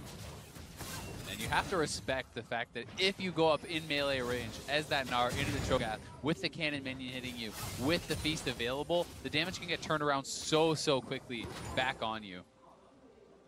Pushing in is Hans Sama. They still have a bit of control over this lane, and by that, 52-30 in CS. We have to realize what Bang has in kills, though. Kind of makes up for that for now. We'll have to see if they can fight back. Feeling good to go for a dazzle. They just miss and give Bang some time to farm under turret. This is almost more important than kills for Misfits, the fact they keep getting damage on the bot lane tower. Because once you take down the first tower, again, you open up the map. Blitzcrank can start roaming more aggressively. Much easier to start getting deep vision in the enemy jungle. And that's where, out of nowhere, Ignar can show up in mid and suddenly create a pick for his team. So you gotta get down these outer turrets so quickly, and Sama's #1 goal is just keep getting damage on this tower. When he goes to buy Glacial Shroud, sold, and now he picks up Ninja Tabi's, I should say resell, Ninja Tabi's Dark Seal and his refillable potion. So he decides to go for those boots first as he heads back to lane with Teleport. I think it's pretty smart. It's a more defensive option, and when you're a team that already has such incredible scaling, such incredible late game, you don't need to kind of hedge your bets and try to get a little bit stronger of an early game thing. Just survive lane, scale up, make sure that Misfits can't get an enormous lead, and SKT will be in an incredible position if they are not down in gold. Heading in, he might get a chomp down if he gets the chance. Blows Alfari's flash in a 1v1 situation. Coming back to lane a bit stronger. Now the hook. The hook onto Wolf. Going to throw down the Ignite immediately. Means they want it. Dazzle comes back out. Forces Hans Sama's flash. It's almost like they aren't considering everything in the fight before they go in and are coming out a little down. Yeah, 2 flashes down now, both from Alfari and Hans Sama. Sure, of course, Wolf used both summoners just before here, but the fact he gets a flash in exchange is big for him. Maxler, though, is trying to gank again. And they do have the TP back up from PoE. They may try to go for this play one more time. Maxlor is moving over, but it seems like there is some hesitation on if they can try to make the play happen. And meanwhile, topside, SKT is going to look for the dive. Half-bar Alfari looking to get himself strong right onto Bang. That's going to be the barrier immediately. Cosmic Radiance as well to negate the damage. Hook. Beautiful pull onto Bang. Hans Sama goes deep, and it's going to be the explosive shot to take down Bang. Big plays in the bot lane here for Misfits, and they need these big plays right now. So important, and Sama picks up the kill. Meanwhile, top lane, Alfari stayed alive because Power Weaver used a defensive TP. That was so nicely done from Hans Sama, playing it so aggressive, getting the kill, getting out just barely with the heal. They will get the first turret with the CS advantage. With these kills on Hans Sama, there's starting to be some hope for Misfits. It starts off as well in the bot lane, but the top lane gank did not work. SKT wastes a slight bit of time there. They knew where Peanut was, and they were able to go super hard on that bot lane gank. Seems like the communication is still on par for these guys, but it's only 2-2. It's 15.3 to 14.4, anybody's game. Exactly, and they need to keep pushing the pace as they were trying to do down here. Maxlor makes the move, does nail the ultimate on the Kog'Maw. Very quick, Taric ultimate was dropped from Wolf, which I think gives SKT some confidence that they can fight this, but Bang, honestly, he should have been able to flash that hook. That should have been an easy flash for Bang. We saw him do it the last time we had this tower dive here where he got 2 kills in return. This one here, he gets pulled in, takes a lot of damage first, and then, of course, Hans Sama can jump in and finish him off with some fancy moves here. We saw it yesterday, or sorry, last game between these two teams. Almost felt like yesterday by now. You know, this is a whole new day, whole new game. It's in the past division. It's in the past right now. 0-4 Hansama. Not a good game from him, but this one here, much better start. Yeah, way better start. And, you know, as I was talking a little bit about earlier, while the Karma itself does not scale exceptionally well as far as the damage you're putting out, it does give you this super powerful support, essentially, because you have all this gold getting funneled into the Karma. You can complete your Chalice, your Ardent Censer, all these items much more early, and then you can get something like a Death Cap and have these super low cooldown, super powerful shields to allow Tristana to play aggressive. It's all, again, screaming early to mid game, because late game, it's all about Hansama's damage, and he's against a Javan and a Cho'Gath and a Taric stacking armor. It's going to take forever for him to kill anyone, so now with the early tower gone, Misfits need to make a decision here. Do they want to push up bot and take a Drake? Or do they want to go straight towards mid and top lane and go for more turrets? I actually really like this option here from Misfits. They're controlling vision on the bot side here from SKT. They're going to try to catch someone rotating over from mid lane. But right now, SKT have no reason to rotate through their own jungle, because it's a lane pushed all the way to tier 2 tower for Bang, so he's just going to push it out. And Faker's never going to go down. He's like, I don't care about bot lane. That's the system in my world. There's a Cloud Drake. They're more than happy giving that over to Misfits. I mean, for something like that to work, Misfits really needs to commit to actually pushing towards that tier 2. If Tristana wants to start towards sieging it, then you can make plays like that work. And it is risky to do so, because to your point, you know, they're not going to come over unless you really push up, and then that exposes you to package roams, to TPs from Huni, and from these sorts of plays. So it is risk versus reward, but either way, Misfits need to push the pace. Yeah, exactly. And I really want to see them now push up bot lane, reset with this Tristana here, and then go towards the top side and secure another objective, because there's a tower. Once they kill that tower, there's a Rift Hell they gotta grab as well. You need everything in the early game if you're Misfits. Sadly for them, the Cloud Drake is not gonna help them too much in this game, other than actually the Blitzcrank trying to get in position to land a hook. That's where it could be useful for Misfits. Got that Karma speed. There's a Karma speed as well. Gotta go fast. Misfits are ready to go fast this game. Like, it's basically everything they want to do. Keep the pace going. Keep it in their favor. The map opens up. It could become SKT's. Flash. It is going to be the grab. It is going to not be the kill. He gets out just in time. And Faker stays alive. Barely surviving there, but again, not able to fight to the top side. It's going to be Cooney getting hit up hard. He does have those Ninja Tabis to stop a bit of the damage. It's still going to be a 2v1 under the turret. Alfari still wants it, because here comes Maxlore. It's just Peanut on the edge. Will he make it in time? Alfari tanks up first. Ignar's there as well as he speeds around the map to help the team. But now it's about getting Maxlore out. Can they help him? Cosmic Radiance and Cataclysm down onto him. And SKT get one back, but it's traded right back. Retribution kill coming in for Hansama. And they're going to be able to push down this turret as well here, making plays across the map. They pull off the dive. Faker escapes. The Misfits are getting a lot of gold back. A little bit more damage onto the turret. Bang's going to have to be very careful with this positioning. As you said, Faker's still mid lane, and they're going to try to get some control there, but control of the map to Misfits. 2 towers now for Misfits here. Next one is that mid lane tower. Also have to remember, Rift Hell is still there, and Ignar at the moment, he's landing hooks left and right for this team. Again. And this is just a really nice dive from Misfits. They know they need to push the pace. You can't allow Huni to clear out this wave. Maxlore is on the roam up. They know Faker was pushed back to base. So Alfari tanking this up, holding the turret as long as he can before backing out. And Maxlore does get the kill there on Huni. SKT fully coming up to the top side. I will say that perhaps the Narc could have taken one more shot, and that might have actually allowed Maxlore time to get out, but either way, really nice play. It is Alfari's birthday. You don't tank tower shots on your birthday. He's okay stepping out there. This graph we showed in game 1, we want to show it again, because this is exactly how we expected this matchup to look. Right. Misfits, the red line, getting ahead early game, but then tend to struggle in the late game. Same thing in this game, especially with the composition.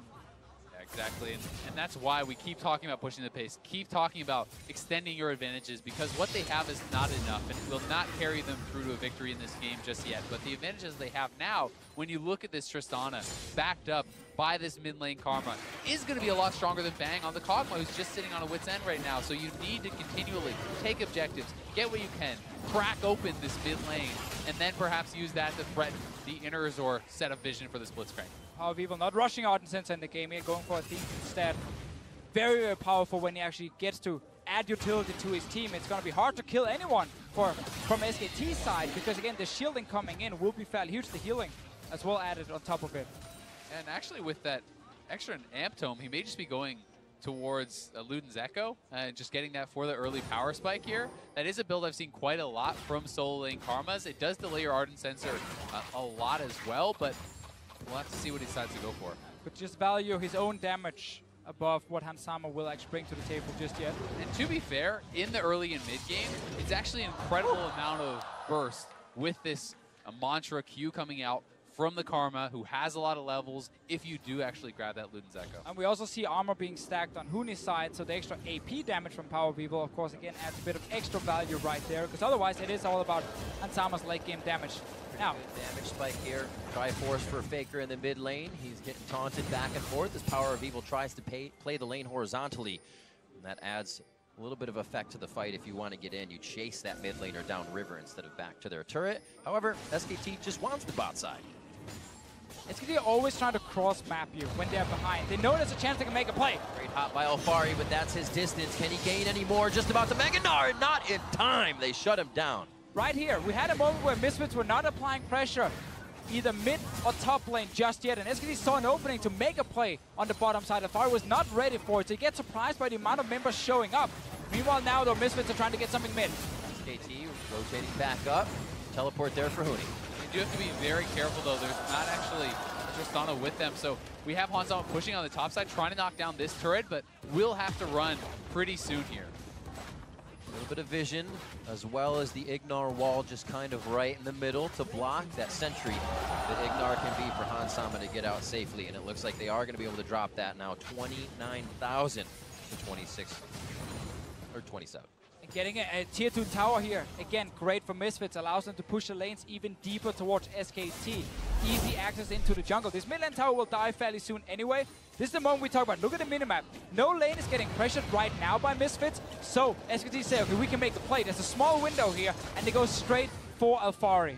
And I think that's just Alfari accepting his death, because the only chance of getting value out of that flash is if you flash immediately. Right. He doesn't use it at all, so perhaps thinking there's just no way he could actually get out. And it's these situations that are hard to play against, because you're not used to a team abusing that tiny little window to then suddenly go kill you in a side lane. Normally teams are sitting really far back on the map when they're this far down, and there's a Blitzcrank on the other side. Alfari could easily have stepped away when he knew, okay, there are 3 guys missing, but he's overstayed.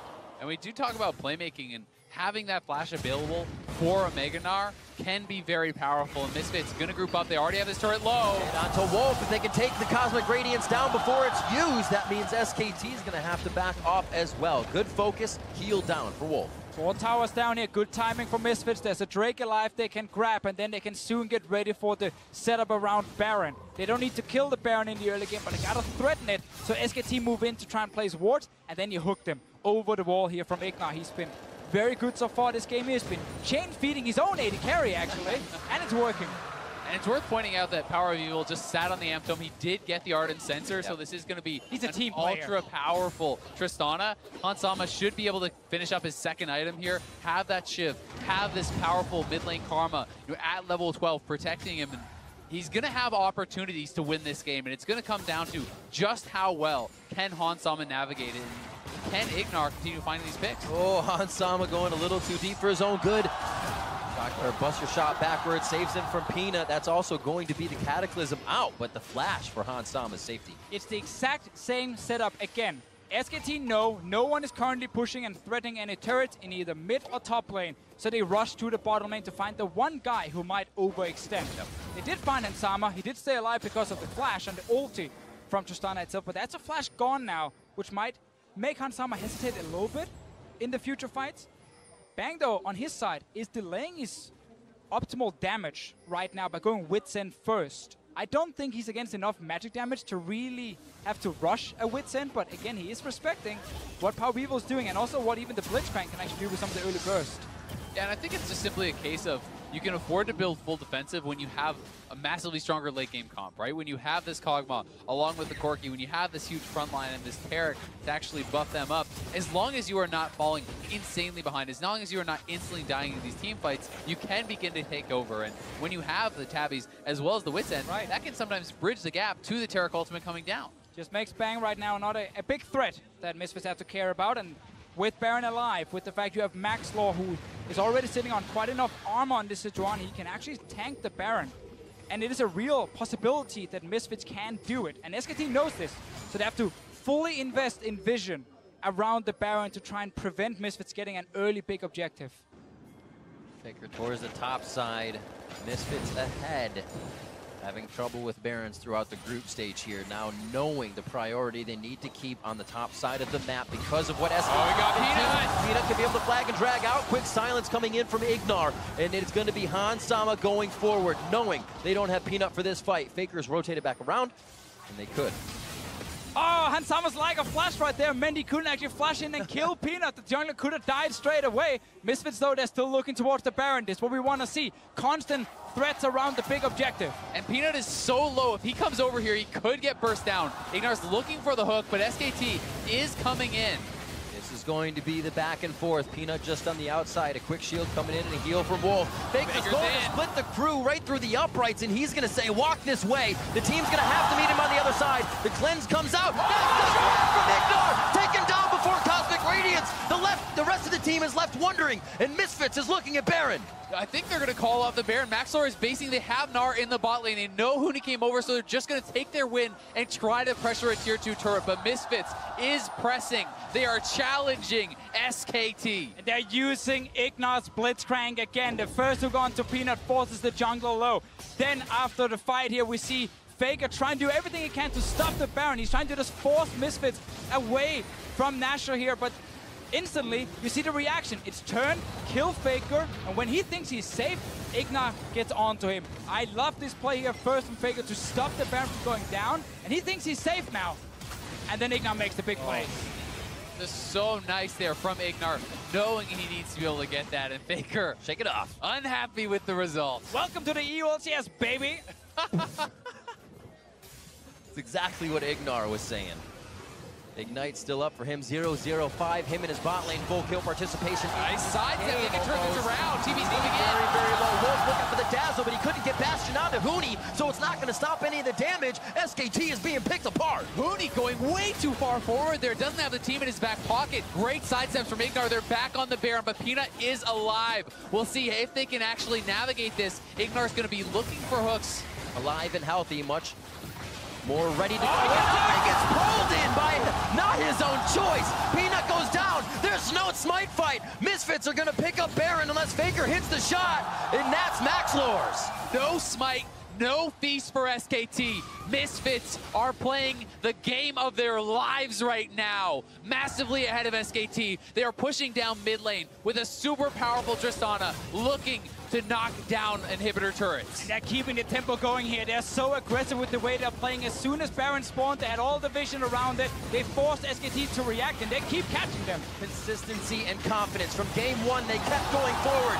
Game 2, they keep going forward. And SKT's base has been broken. 23 minutes in, Misfits delivering the same medicine. Maxlor and Ignar, the alley-oop there, hits him with the Sejuani ult, perfectly setting up Ignar for the hook. The slam dunk comes in, taking out Faker, knocking down the inhibitor. And Misfits are looking so, so good. If we take a step back to the group stages, when SKT fell this far behind, they were able to delay Barons. They were able to delay their base, getting broken into it. The inhib going down early. They could just keep stalling with defensive vision. This game now, 24 minutes into it, Misfits already secured the Baron, already got the mid inhib. SKT are trying to force a fight, but they're not ready to fight. They do not want to fight. They want to scale. Yeah, there's no real need to go for this. And, you know, that call is very, very questionable, whether it's the team telling who to engage or he thinking he can actually catch a carry and turn around a fight. They did not have the opportunities. This is not, you know, Wolf on Rakan looking for that epic team, but this is a Cho'Gath running forward and trying to knock someone up. Rakan was available in the game here, but he wanted the Taric to avoid a Thresh counter pick. Instead, they get a Blitzcrank. Control around the map for Misfits. SKT coming up on that point in the game when they're very good at turning around, very good at finding a way back in, but Misfits has closed those doors, it seems, so far. Alfari back towards the top side of the map, 4 towards the bottom as Baron is still on Misfits. Critically, Bank does have his Rage Blade now, so his damage is going to go massively up with that completion, but Hans Sama is already on 3 items. They have no fear pushing forward, and this turret is going down incredibly fast. Only thing they have to respect is if Hansama gets caught by the initial engage. But he is on Tristana with Flash. He can jump away from the Jarvan when he goes towards him and just stay safe in the back and keep hitting that damn turret. Minions are not. Still trying to get the damage on. Hansama takes a bit of damage, but they break the second inhibitor turret of the game. And don't know if they want to go as far as that. They want pressure on Alfari first before they show a bit more in bot lane. They're just playing it out so intelligently here. The push and pull with this Gnar, and Hansama super close to knocking down this turret, but he has taken some damage and trying to play respectful to the chance that SKT could engage. Let's remind everyone that game 1 was 25 minutes long and they were Finger pulled straight from the Valkyrie from his package. Ultimate coming in from Maxlore. The inhibitor's broken and Hansama jumps forward. It is Alfari already on the side of the map, and it looks like they are going to have positioning on the Nexus turret. Flash towards the fountain. Bang stays alive. Going mega. Very low and getting down, and it looks like Alfari in the back of the fight. He says, it's my birthday. I'm going to grab some kills, and that's going to be a pickup for Hansama. The Nexus is going to be open, and Misfits are going to find the victory in Game 2 over SK Telecom T1. Do you believe it? The Misfits from Challenger to the world stage, challenging SKT, get destroyed in Game 1. Yes! Bounce back, making it that much more impressive. Faker looks mad. He is not happy with how that game went. And really, that is the crazy thing, that game 1 was so one-sided. But suddenly we get the change. Now Misfits has to say, we either go back at Bang or we go at Faker now. And they have to decide, Faker or Bang gets one of their champions at this point. And to me, when you are already drafting Karma and you're assuming this is going bot lane with Tristana, you're already pushing, I think you should be targeting the AD carries, trying to get some sort of an advantage down on the bot side. And Sivir traditionally is used as an answer to Tristana, so this is interesting as an adaptation. Not something we've really seen picked or banned hardly at all at Worlds. And SKT actually leave Trundle open. It's a great pick for Alfari up in the top lane. We'll give another good lane for Misfits to play around, or even leave to just play 1v1 and then let the Trundle just outsail in the split push game.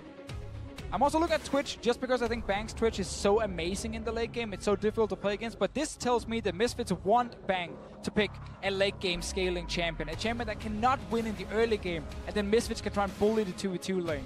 And I think that makes a lot of sense, right? Why worry about the late game of SKT? They're going to have an incredible late game. Whatever they pick, this team just plays so well around the map. They're so well coordinated.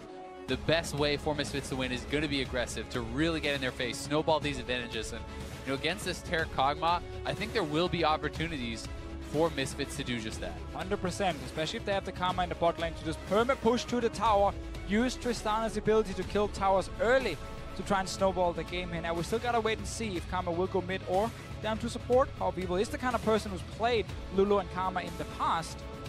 This is a counter pick now top for Alfari, and he goes with Gnar and not the Trundle. So why I think this makes sense, in perhaps a matchup that we would have is more even, I think Trundle makes a lot of sense, but it wins the game generally more slowly. It's through split push, it's through map play, it's through controlling your opponents and playing a more slow style game. Whereas the Gnar, I think, can have advantages over the Cho'Gath in the early stages and then can be a playmaker. You can TP down, you can get these big Mega Gnar ults that could perhaps turn around a game. And I think that's what they're looking for, and it is going to be the Karma mid, as I called out earlier. So we have the Blitzcrank being locked in now. The Gnar, just before that, everything for Misfits says go forward. They take out the Sivir for lane control. They also take out the Sivir so they just don't get their fights run away from, and SKT can exit and be safe. This could be an awesome game for Misfits, but again, they have to act early as SKT finalize their last pick. Yeah, and we do have to remember Faker. He has his pick of the litter. He has the counter pick here, knowing that it is the Karma. They leave him for last, and he selects the Corki. So we're going to have to find out, how can Power of Evil hold up in this matchup when there is Jarvan, when there is this early ganking threat, and if he gets behind, Karma can sometimes really, really struggle, but does have good early game power. Definitely very strong in the laning phase, and Corki's not that scary of a laner. He's much more focused on get Trinity Force, then start making plays, and of course scaling. So SKT have gone back to a draft we would see in the group stages, where it's a lot of scaling down the bot lane, in the mid lane as well, even in top lane for Huni in this game here. They don't really have any lanes where you're saying, wow, they have to win through this one lane in the early game. It's actually just play very safe, calculated, get your defensive vision. Everything is just screaming aggression. from Misfits. Multiple lanes that can actually go aggressive and try and shut down SKT. And I just think it's so smart because you know that SKT is going to have this almighty late game. They're going to be so powerful. Go for a early game. Be super aggressive. And I think we're going to have to see a fantastic game from Maxlor, despite the fact that you have this Blitzcrank. I do think you still need the jungler to be proactive. Yeah. You need Maxlor getting involved, and that could be tough in the Jarvan versus Sejuani matchup. SKT putting their foot down in game 1. Misfits now realizing this is the real deal. Second quarterfinal matchup of SK Telecom T1 and Misfits Gaming heading into game 2 right now. And we are about to be on to the Rift. A reminder that all throughout the knockout stage, pentakills, Baron steals, activate the mystery gifting bonus. Increase your likelihood of rolling a legendary or esports skin. Pentakills and Baron steals. We'll see if any of those happen within the game. We do have that Kog'Maw. We do have 2 junglers that are very back and forth with getting those steals, or a team that'll give them up when ahead. So the chances, I feel, are quite high. I really also want to see Alfari on the Gnar here, because I typically don't think Gnar is that great against Taric. It's very easy to see the Gnar engage when he's kind of jumping towards you and you time the Taric ulti with when Mega Gnar hits. It also doesn't synergize that well with Sejuani because he's a range champion, at least in mini Gnar. So there is definitely some questions regarding that one, but also it comes down to comfort for Alfari. If he knows, okay, he can actually get ahead in this lane phase, use this mid-game then to TP in with his Gnar, and then have the big Mega Gnar ultis on multiple members, well, that is a way then to actually get kills for Misfits. Seeing the call in the mid lane start for Faker. Says we're going to go ahead and hang back, do what we can to farm. Faker as well, another champion that can get those side lane roams if he wants, get the package on, and he can be there in an instant. Decide which one to go for, or it might go for a complete third pick and leave both open. And I was going to say, you can actually leave the Lulu up, because if you're trying to play full-on aggression, Lulu is a support that can be picked on. Yes, of course, if you're not successful in your aggression, it's going to really backfire and it's going to look awful, but you can pick a Thresh into a Lulu. Yes, you can. You can gank a Lulu time and time again with an aggressive jungler.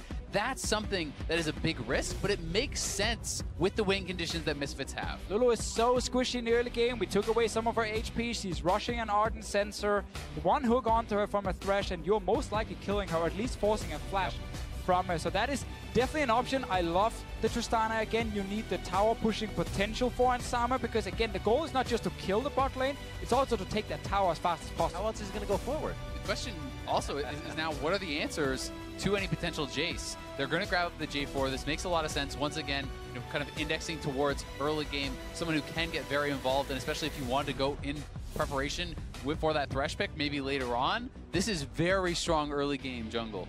And normally, again, we see teams go for jungle now and then AD carry. And that means the Jace could still be banned in the second phase by Misfits. But SKT already in the first game, they didn't pick early AD carry. They saved it for later. They had the Caitlyn pick. There's enough AD carries available for them to play that they were okay kind of sacrificing Bang at least a little bit in the pick and ban phase. And that's why you have to take it in consideration against this team, because they've shown the ability to do that. They showed that they weren't actually really harmed by it as well. So now big decisions, and it is going to be the Jace. It will be the AD carry pushed down to the next round. And now for Misfits, it's, well, do you try to draft something that's strong into Jace right now, or do you grab your support? Because there's the ability to actually target the top lane if you do the standard support pick here. You also can theoretically flex that J4 up to the top side, and it's actually going to be neither of those. So this may be a top Jarvan. We still have to take that in consideration. Power of Evil and the team enjoying that lock-in, and they will get themselves the Orianna. We see the Jace, as we said, being locked in. Ken Flex. Blank decides to go for the Gragas, as we see what's going to happen here in the second ban phase. Misfits to ban 9.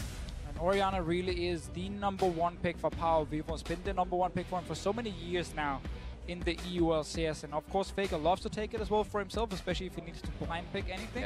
But it is on Power of Evil for now. Something we also have to keep in mind here is if Faker wants to be influencing the side lanes, as he did in game #1, Taliyah is still on the table here. And Taliyah, I think, is a fine matchup into Orianna. You can get out into those side lanes, help to try to snowball the Jace, and that's something that we're going to have to see Misfits at least be taken into consideration. And it could be a pick he's been practicing on. It's never that successful for him in the LCK itself, and it's always been more about Crown and BDD and these guys. But again, you never know, because you're coming into the playoffs. Of course, you could have spent the entire week just practicing Taliyah only to have it ready for this game. And I'm always going to give Faker the credit that he can play any champion in the game. And despite the fact that there are multiple support bans on the playmakers, Rakan is still available. Yes. So they're targeting more Ignar as a player rather than actually, you know, the support champion. Oh my God, the Leona, this makes so much sense going into Lulu. We talk about champions that can pick on Lulu in the early game. We talked about Thresh. We talked about Blitz. We did not talk about the Leona. Shame on us. Prepared. This is a pick. I mean, this is something you talk about last year. Misfortune coming out and changing a series. This could be that for this year. And Bang is again looking at one of the scaling AD carries that can't do all the net phase. We got a Vayne now? Okay, Vayne into Leona. If you are incredible, you can actually buffer your Condemn and knock back the Zenith Blade from Leona, making it very ineffective, but you cannot mess up that at all. And again, you're picking Vayne right now. We know how little you're going to offer in the early game. Yeah, there is a chance of moving Lulu to mid here, but it will be a surprise because Lulu has not been used in a long time. And there's that Talia you mentioned, Azale, like Faker. Been practicing it, want to have it ready for this game. It's the best player to ever play the game. You're going to give him the credit that he can play a meta champion in the mid lane. And Talia, again, is going to be someone who can get out to those side lanes. We have to see, is now this going to be a Jarvan top or is it a Jarvan jungle? The last pick will be deciding the rest of the draft, but either way, you're going to have to take into consideration the early roam power from the Talia. So this is a Jarvan top. And Misfits have crafted a pretty insane draft. They still want to have the Ardent Sensor win condition for the Tristana, so great. You're saying you have this aggressive bot lane, you get super ahead, then you have the Ardent Sensor, the shields on your AD carry with the Orianna and the Ivern, and you try to push turrets. And I want to see Faker's performance as well with Talia, because he's going to be so important when it comes to protecting his sides. Kept trying to pick it over and over during the summer split, but never again, to me, stood out as one of those really epic Talia players that you always have to respect and ban it away from. But I'm glad to see him go back to basically his most big champion actually during the summer split itself. And I want to see him carry now on this champion because Korean Talias are just another level. I mean, Talia has just been smashing it in this tournament. Almost a 73% win rate here at Worlds for players on Talia. Has been such a pivotal pick, but really, it's kind of crazy we're talking so little about the Vayne. When the Vayne is locked in, it's almost, you know, taking who's it in first to all these other picks that are happening. You know, the Ivern, the Leona, the Talia for Faker, so much happening in this draft. And I feel like SKT will have to execute to perfection with a comp like this because while, yes, there is the ability for a Jace and a Vayne in the side lanes being supported by the Talia completely taking over, one misstep on those sort of champions, you get put behind. And when a Vayne is behind a Tristana, good luck holding your turrets. Good luck indeed. We see both teams now bringing out their own comps, their own styles. Misfits feeling their own game here on the World's quarterfinal stage against the world champs. We are into game 3. It is 1-1 as we see who can take this third match. And something insane here, Ignar is actually going fervor of battle on Leona. This is 100% for the early game. He's going to stack it very quickly with the spells and indexing so heavily for the early damage. It's not a Thunderlords. This is very, very interesting. We're going to have to see if it pays off because he's going to be much squishier as a result without actually having that tank mastery. But for Ignar, it's all about just killing people right in front of him. And if he's going first and there's an Ivern there, there's a Tristana, they have the damage, at least with Hansama in the early game, to kill something like a Lulu that's so squishy. Maxlaw's job here is build Ardent Sensor and then be ready to babysit his bot lane. Because with this Ivern, your first clear is not great. You drop very low from it, but once you go back to base and return out on the map, you can start kind of outpacing the enemy jungler and really be active in lanes. You really can, but for Blank, he has seen what the strategies have been. And again, it does look like a case where you want to go to the bot lane. But Blank is going to be torn between both these side lanes, which can be extremely successful, but also very vulnerable when put behind. I mean, when you look to the top side, Jarvan plus the Ivern is certainly a duo that could take down a Jace who's pushing too far up. And likewise, Bang and Wolf will have to play this early game exceptionally careful. Just a cut of 50 damage off of Blank's health as they make their way into the jungle. Zenith Blade first, Sunlight passive damage as well as something you have to watch from Leona in the early game. It can easily put you in a bad situation as SKT is trying to disrupt quite a bit. Yeah, I love the starting front lane. Hansama keeping that W on the ready as he jumps in for Bang and a little bit of damage, but they lose that trade. Yeah, actually really bad start for Misfits here. Flash already forced on Power of Evil. Blank is pushing Maxlor off of his jungle camps, and the bot lane took a pretty rough trade here. Yeah. And Leona from behind is actually abysmal. You need to be able to go aggressive or you can't do anything. Well, they try to get to the front already. Ignite goes down immediately. No flash forward, but the heal comes out. They turn to Wolf as Bang feels like he can get back into the fight. Just 150 Hansama has no heal. Hansama, one more shot as Wolf wants the glitter lands. Bang almost died. Barrier comes in.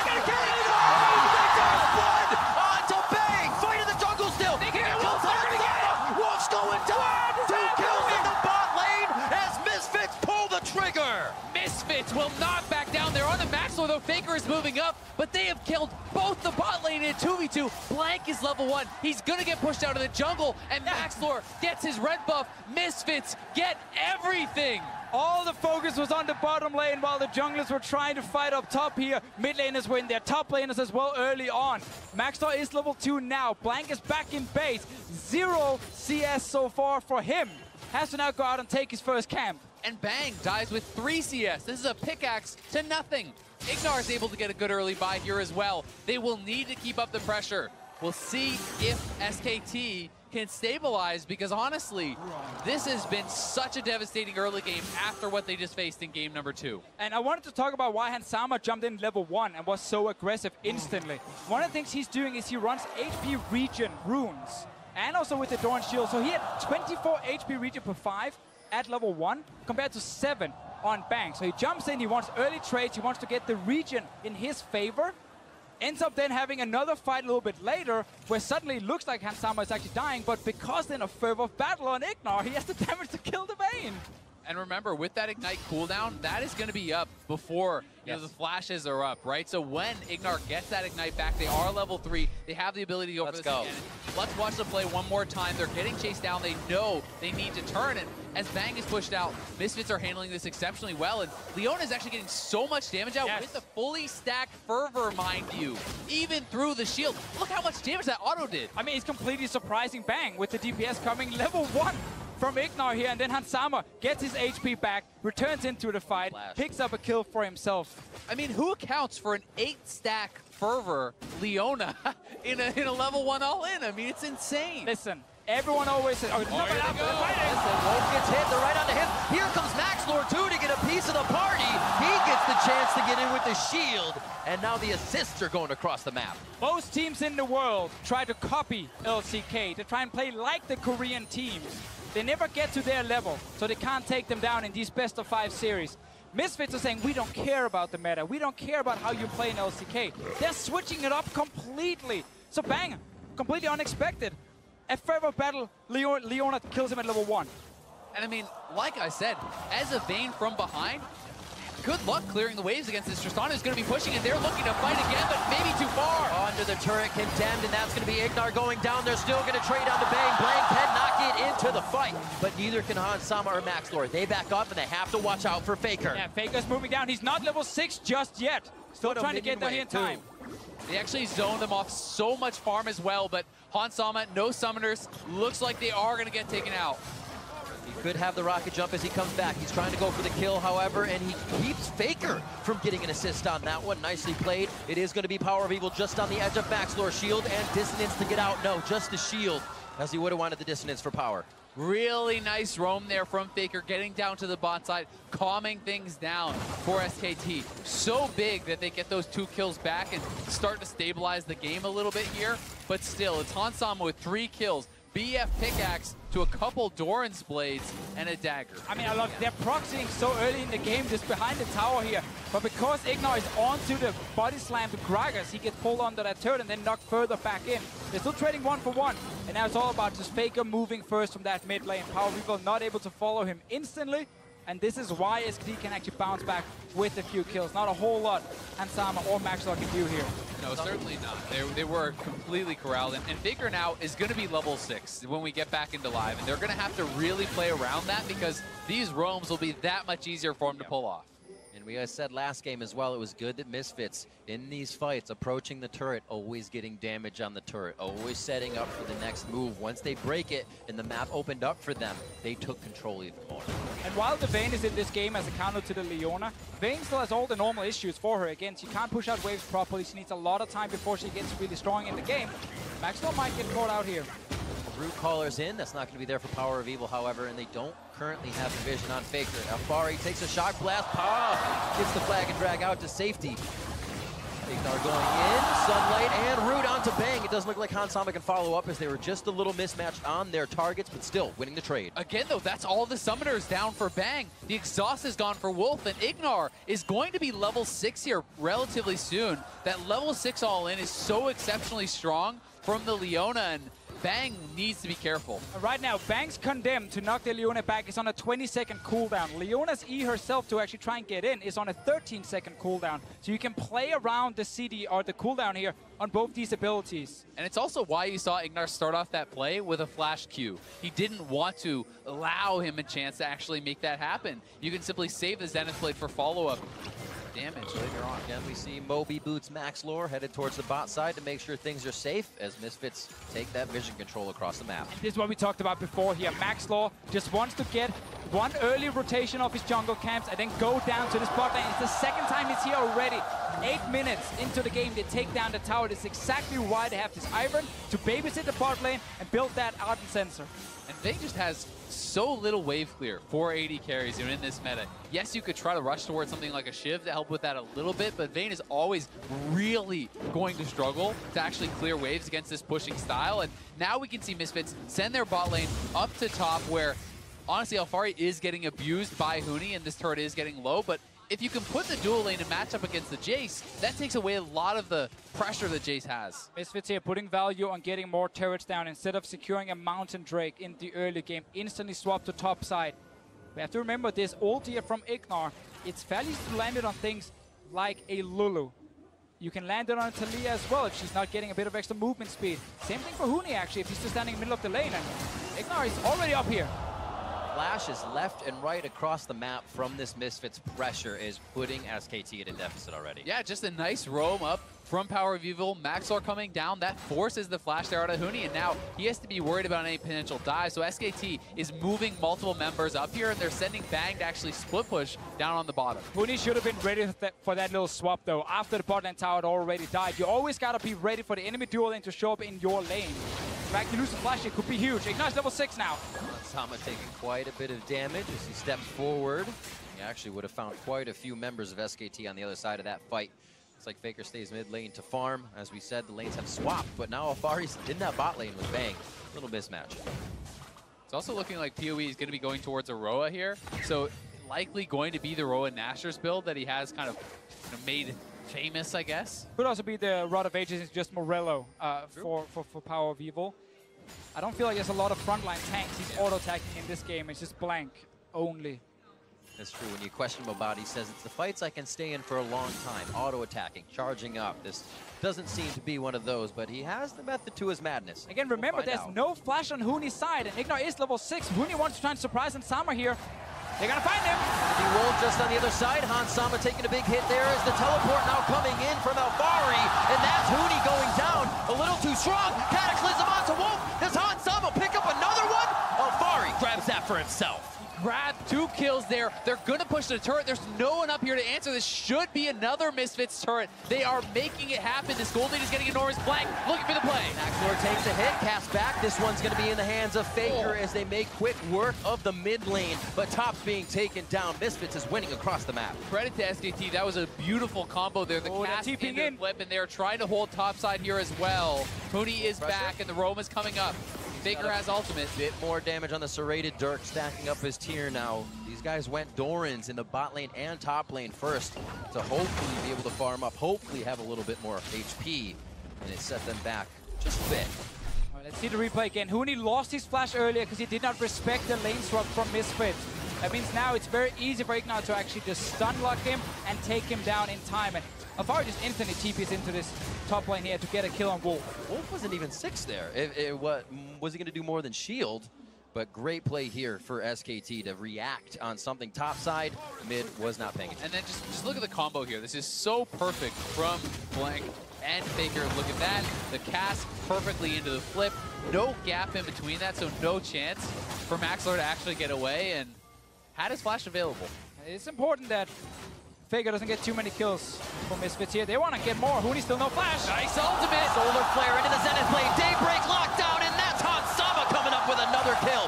Ignar putting these on a silver platter. That's what we talked about earlier here. Lulu, Talia, Jace, these kind of champions without dashes, you can land that Leona ulti onto them if there's no flash. Ignar is showing no fear playing against SK Telecom T1. He is full aggression. He is not backing down. And this is a legend in the making.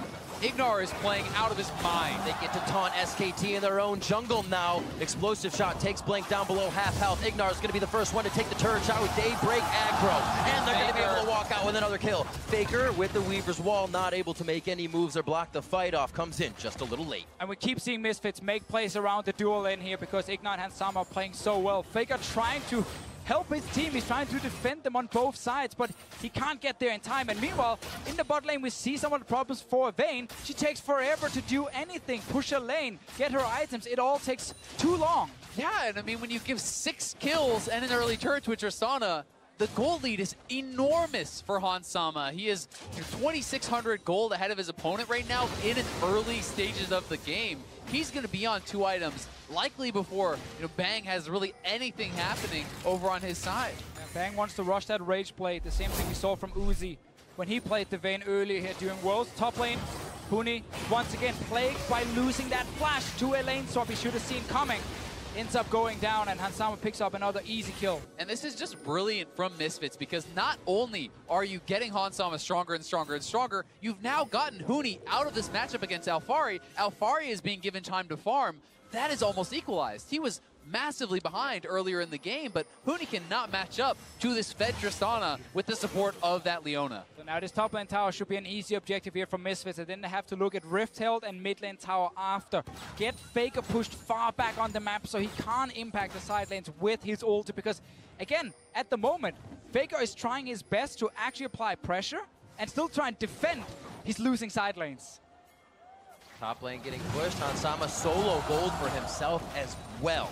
Absolutely huge. 6.6 to Bang's 4,000 gold right now. And you can see it in the items. They certainly can. But one bright spot for SKT has been Faker. He is strong, but they're going for the engage again. That's going to be the kill. Easy hit onto Blank. Like the synergy there, when you land the snare from Maxlor, Ignar can just go straight into melee range and then apply his own stun. It's a good synergy between Ivan and Leona. Yeah, they're going to go straight in, try to get some damage down on this turret, but he can retreat back to the Rift Herald, which is available. I think that may be the option here for Misfits, and things are looking so good for them. So effectively right now, if you're SKT, if you get hit by one skill shot that applies any sort of CC, you're most likely dying, or you have to at least blow your flash. Because look at this here. As soon as Maxlor connects the snare onto Blank, Ignar can get into melee range, being pulled in, and instantly he can just apply a stun. There's no chance for Blank to really escape as soon as the snare hits. Yeah, and then it's the perfect CC combo there. The Q to follow up the root, into your own ultimate, into the shockwave. There's so much CC, and Hansama, this is the dream game for him. Already tied against SKT in the quarterfinals. 7 kills to his name at 15 minutes on this Tristana. He has the support of the Ivern. He has the support of the Orianna, and he has been set up perfectly to carry this game. Yes, 2 fully completed items, tier 2 boots as well, and the enemy AD carry is just going back now to get his first. Don't worry, he just bought his blasting one, so now he's... There we go. And is there any question to where Misfits is playing around? 100% kill participation from both bot lane members. They've been involved in everything, and they are creating everything. Exactly, and while Hansama has played incredible, not to take away from him, Ignar has been the catalyst. Absolutely. In these last 2 games, the Blitzcrank, now the Leona, these incredible picks coming out from him have to be executed perfectly, or they fall apart completely. They look horrible. Instead, he's been able to execute flawlessly in these games, even bringing out innovations like the Fervor of Battle on this Leona. And this is just a series to remember already. And we had teams looking at this bot lane meta of the the Lulu Caitlyn's and the Relic Shield AD carries, and they said, okay, Caitlyn is the answer. Misfits are saying, no, you gotta move to support. That's where you find the answer. You gotta find some way of creating picks, force fights against these very passive lanes. It's a Vayne Lulu lane. They're never gonna do anything in the early game, and they're getting destroyed. And this is step 2 now. Take over your enemy's jungle. You had the Blitzcrank, vision control powerful with that. Likewise, it is with the Leona. You cannot face check into this team because the damage will be there from Hans Sama to burn you down if you get hit by any of that crowd control. Mountain Drake now picked up by Misfits as they reset the map a bit, find out where they're going to go next. The map is objective free. We won't see Baron for another 3 minutes, and SKT loves to use these windows. But now, of course, with the Rift Herald here, you have to start looking at either one of these side lane turrets if they get a kill to secure a tier 2 one, or you want to get the mid lane tower, ideally, away from Faker. But he's sitting there non-stop, just wave clearing, trying to make sure Misfits can't get the tower too fast, because the longer that tower is alive, the longer SKT can actually defend and try and delay the game. Because at this point, all they can hope for is go full late game with this Vayne here. Yeah, and honestly, you know, while Vayne is a great scaling champion, it can be so difficult to actually navigate the team fights when there's so much CC. If you get hit by anything, you're going to get burst down, and it's so difficult to actually match up against Tristana, who has longer range and all this crowd control, people diving you. It feels like a game where Jace and the Vayne have to be in opposite lanes. You have to be split pushing, and you have to be able to be ahead to actually effectively do that oftentimes. Exactly, and at this point, you're seeing as the Vayne couldn't do anything in the laning phase. You could have gone for different AD carry choices, which would have had the same result in the early game, but much easier to play in the late game fights. And I'm looking at a Twitch from Bang that he's used to come back in games during group stages so often already, where he needs one good team fight and he takes 2 or 3 members down. And Shocker in the mid lane. Faker, it's going to be Maxlord just behind him. They flash in for the root caller. Here's Daisy, and Faker's forced to flash over the wall as Wolf is still there for wild growth protection. Again, Misfits are trying to force Faker away from mid so they can get this tier 1 tower down. Yeah, and they should be able to. Ignar is here. He's going to drop the Rift Herald. Hans Sama is coming up as well. Push Faker out, both summoners down, and now Faker cannot reliably wave clear because the threat of a dive is so high. Weaver's Wall it's actually in the Rift the Herald. 2,000 IQ Weaver's Wall. And it looks like they're going to be able to get that taken down as Rift Herald just squeezes through. 9-4 here, and mid turret has the pressure of shelling. And that ult was so close to catching Faker. He got hit by the slow, not the stun. Had it fully connected, that would likely be a dead Faker.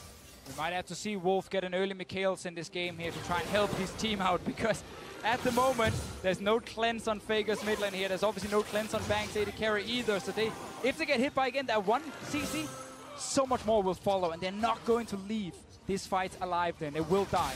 One of the nicest things about this game as well for Ansama, he's so much gold, and really, there's no armor on the other team. You don't have to go back for a Last Whisper. You don't have to do that at all. You can go straight to this double Shiv type item. You have the Energizer build. You can punch through anyone who gets crowd control. Another thing to note here is that Wolf went with Spell Thieves for the early laning phase to try and make sure they didn't lose too hard, and it's prevented him from getting the same amount of gold as we see from the coin builds. So he's actually not currently sitting there and just rushing towards 2 or 3 items as we've seen so often from these supports. He's only completed the Ardent Sensor at this point. With 20 minutes into the game, he is so far behind. Yeah, I mean, he's actually gotten 500 less gold than even the Targon's item for Ignar, so really has not been able to actually use that item effectively, because when you are behind, when you are pushed down, it's hard to move up and actually proc that Spell Thief. So you have to sit back, so he doesn't even have the quest completed. Can't proc it when you're dead, and that's what Wolf are realizing. Now here's my question, guys. Usually it's going to be, how does Misfits find the way into the fight? But how does SKT find a hole in Misfits' composition at this point? I think it's split push. I think that's really your only way to win, unless Misfits make some sort of misposition and Blank can find a perfect ultimate and split them up. I feel like this team fight is just so much better for Misfits in a 5v5 than it is from SKT, with the front line, with double shielding, with Shockwave as well from Power of Evil, and a super fed AD carry. And there's no flash on Faker at the moment, so if he steps forward, Ignar will just ult straight in his face and try and take down this Talia instantly. I like the play around Baron to force SKT to constantly react.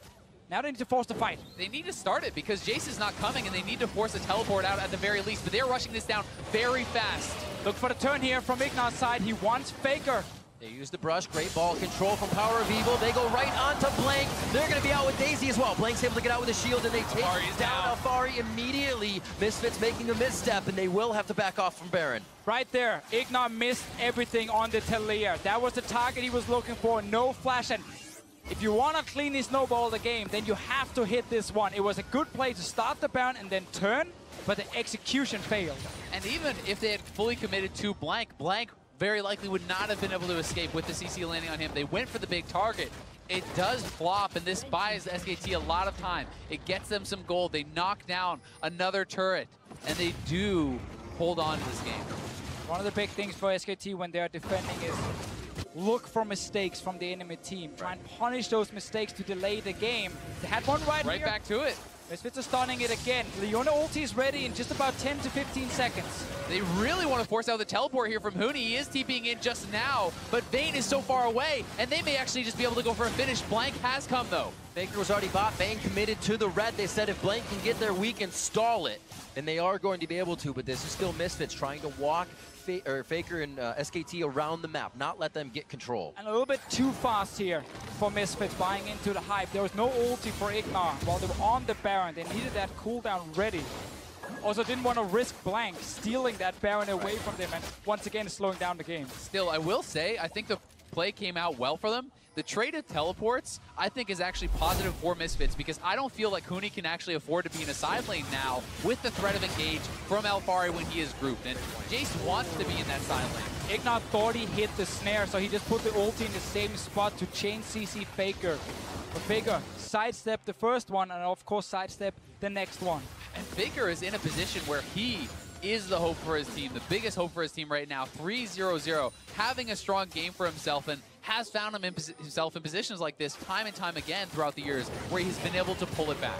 And one of the big notes when we see teams get ahead against SKT is that they need to keep being aggressive. They can't start slowing down. The moment you slow down and delay the game, you give SKT a chance to farm the side lanes and get 2 to 3 items, and they can start team fighting you.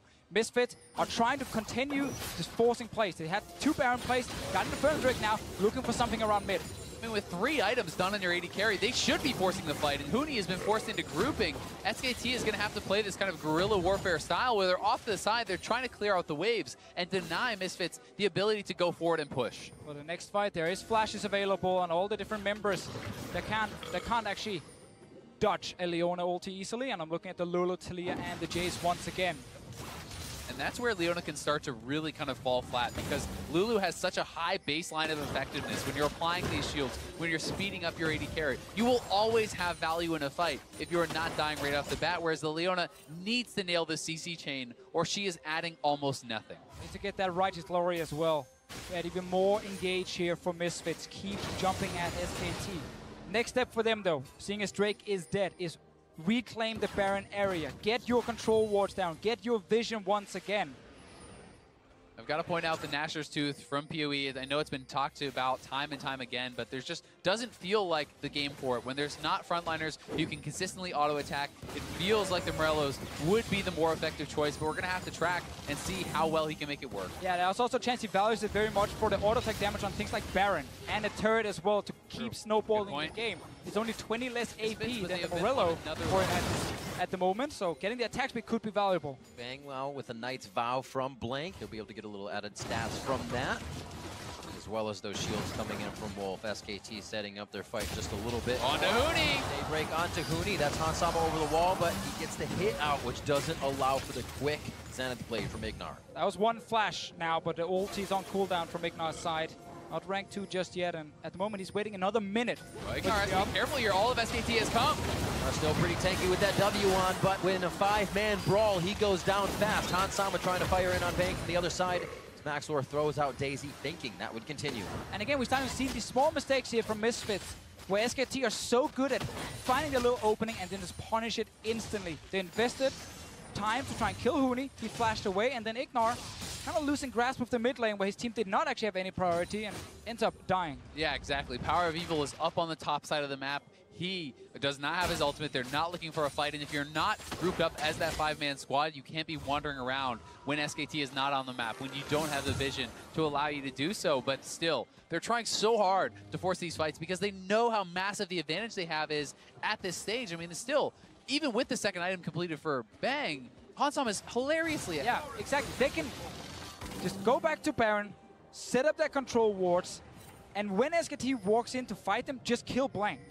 Like, you don't even have to get to the back line. This is a Gragas with just a Knight's Vow and a Cinderhulk as his defensive tools. This Tristana will take him down very quickly. Yeah, but they have not been able to do it, and Huni's teleport is back up, which means he's going to be in the side lanes, pressuring turrets. Now's the time then for Misfits there. Trying to take over control here. Need a control ward. Ideally also in the Baron pit to see if anything has been put in behind, or at least sweep the Baron area from Maxlaw here with this Iron. And then push your top lane, push your mid lane, and start taking or making sure that SKT can't see anything in the river. So when SKT are trying to go in and stop you, it's Blank face checking, and he kind of delivers himself to you, and you can kill him. Now they have the vision control. They've swept out the wards around. They can threaten to start up this Baron, and Blank is going to have to try to get vision control. We'll see if Misfits can navigate this Baron dance effectively, because I do feel if you can secure a Baron with the position that they're in at this stage, it denies completely the split push priority from SKT, and they'll be forced to fight you and very likely lose the game. So right now, after we had the first wave of vision, Misfits reset to restock here on control wards. This is now the time for SKT to go into the river and try and kill whatever wards they can. But by the time they've killed them, Misfits are right back out on the map and can place new ones in case anyone even died, and they regain control for another few minutes of the Baron area. And those few minutes, that's where Misfits needs to strike. And because they were so scared, they didn't have vision on those people going back to base. They didn't have the confidence to go in. But Huni is on the bot side. I feel like Misfits needs to start something. You can't allow Jace to tear you apart. They can Blast Cone over as well, but this ward is actually very smart from SKT to see if the Blast Cone is being used into the Baron pit. So they know the Baron is starting. Blank is maybe too far. They can actually just finish way too far away. This is Baron for Misfits.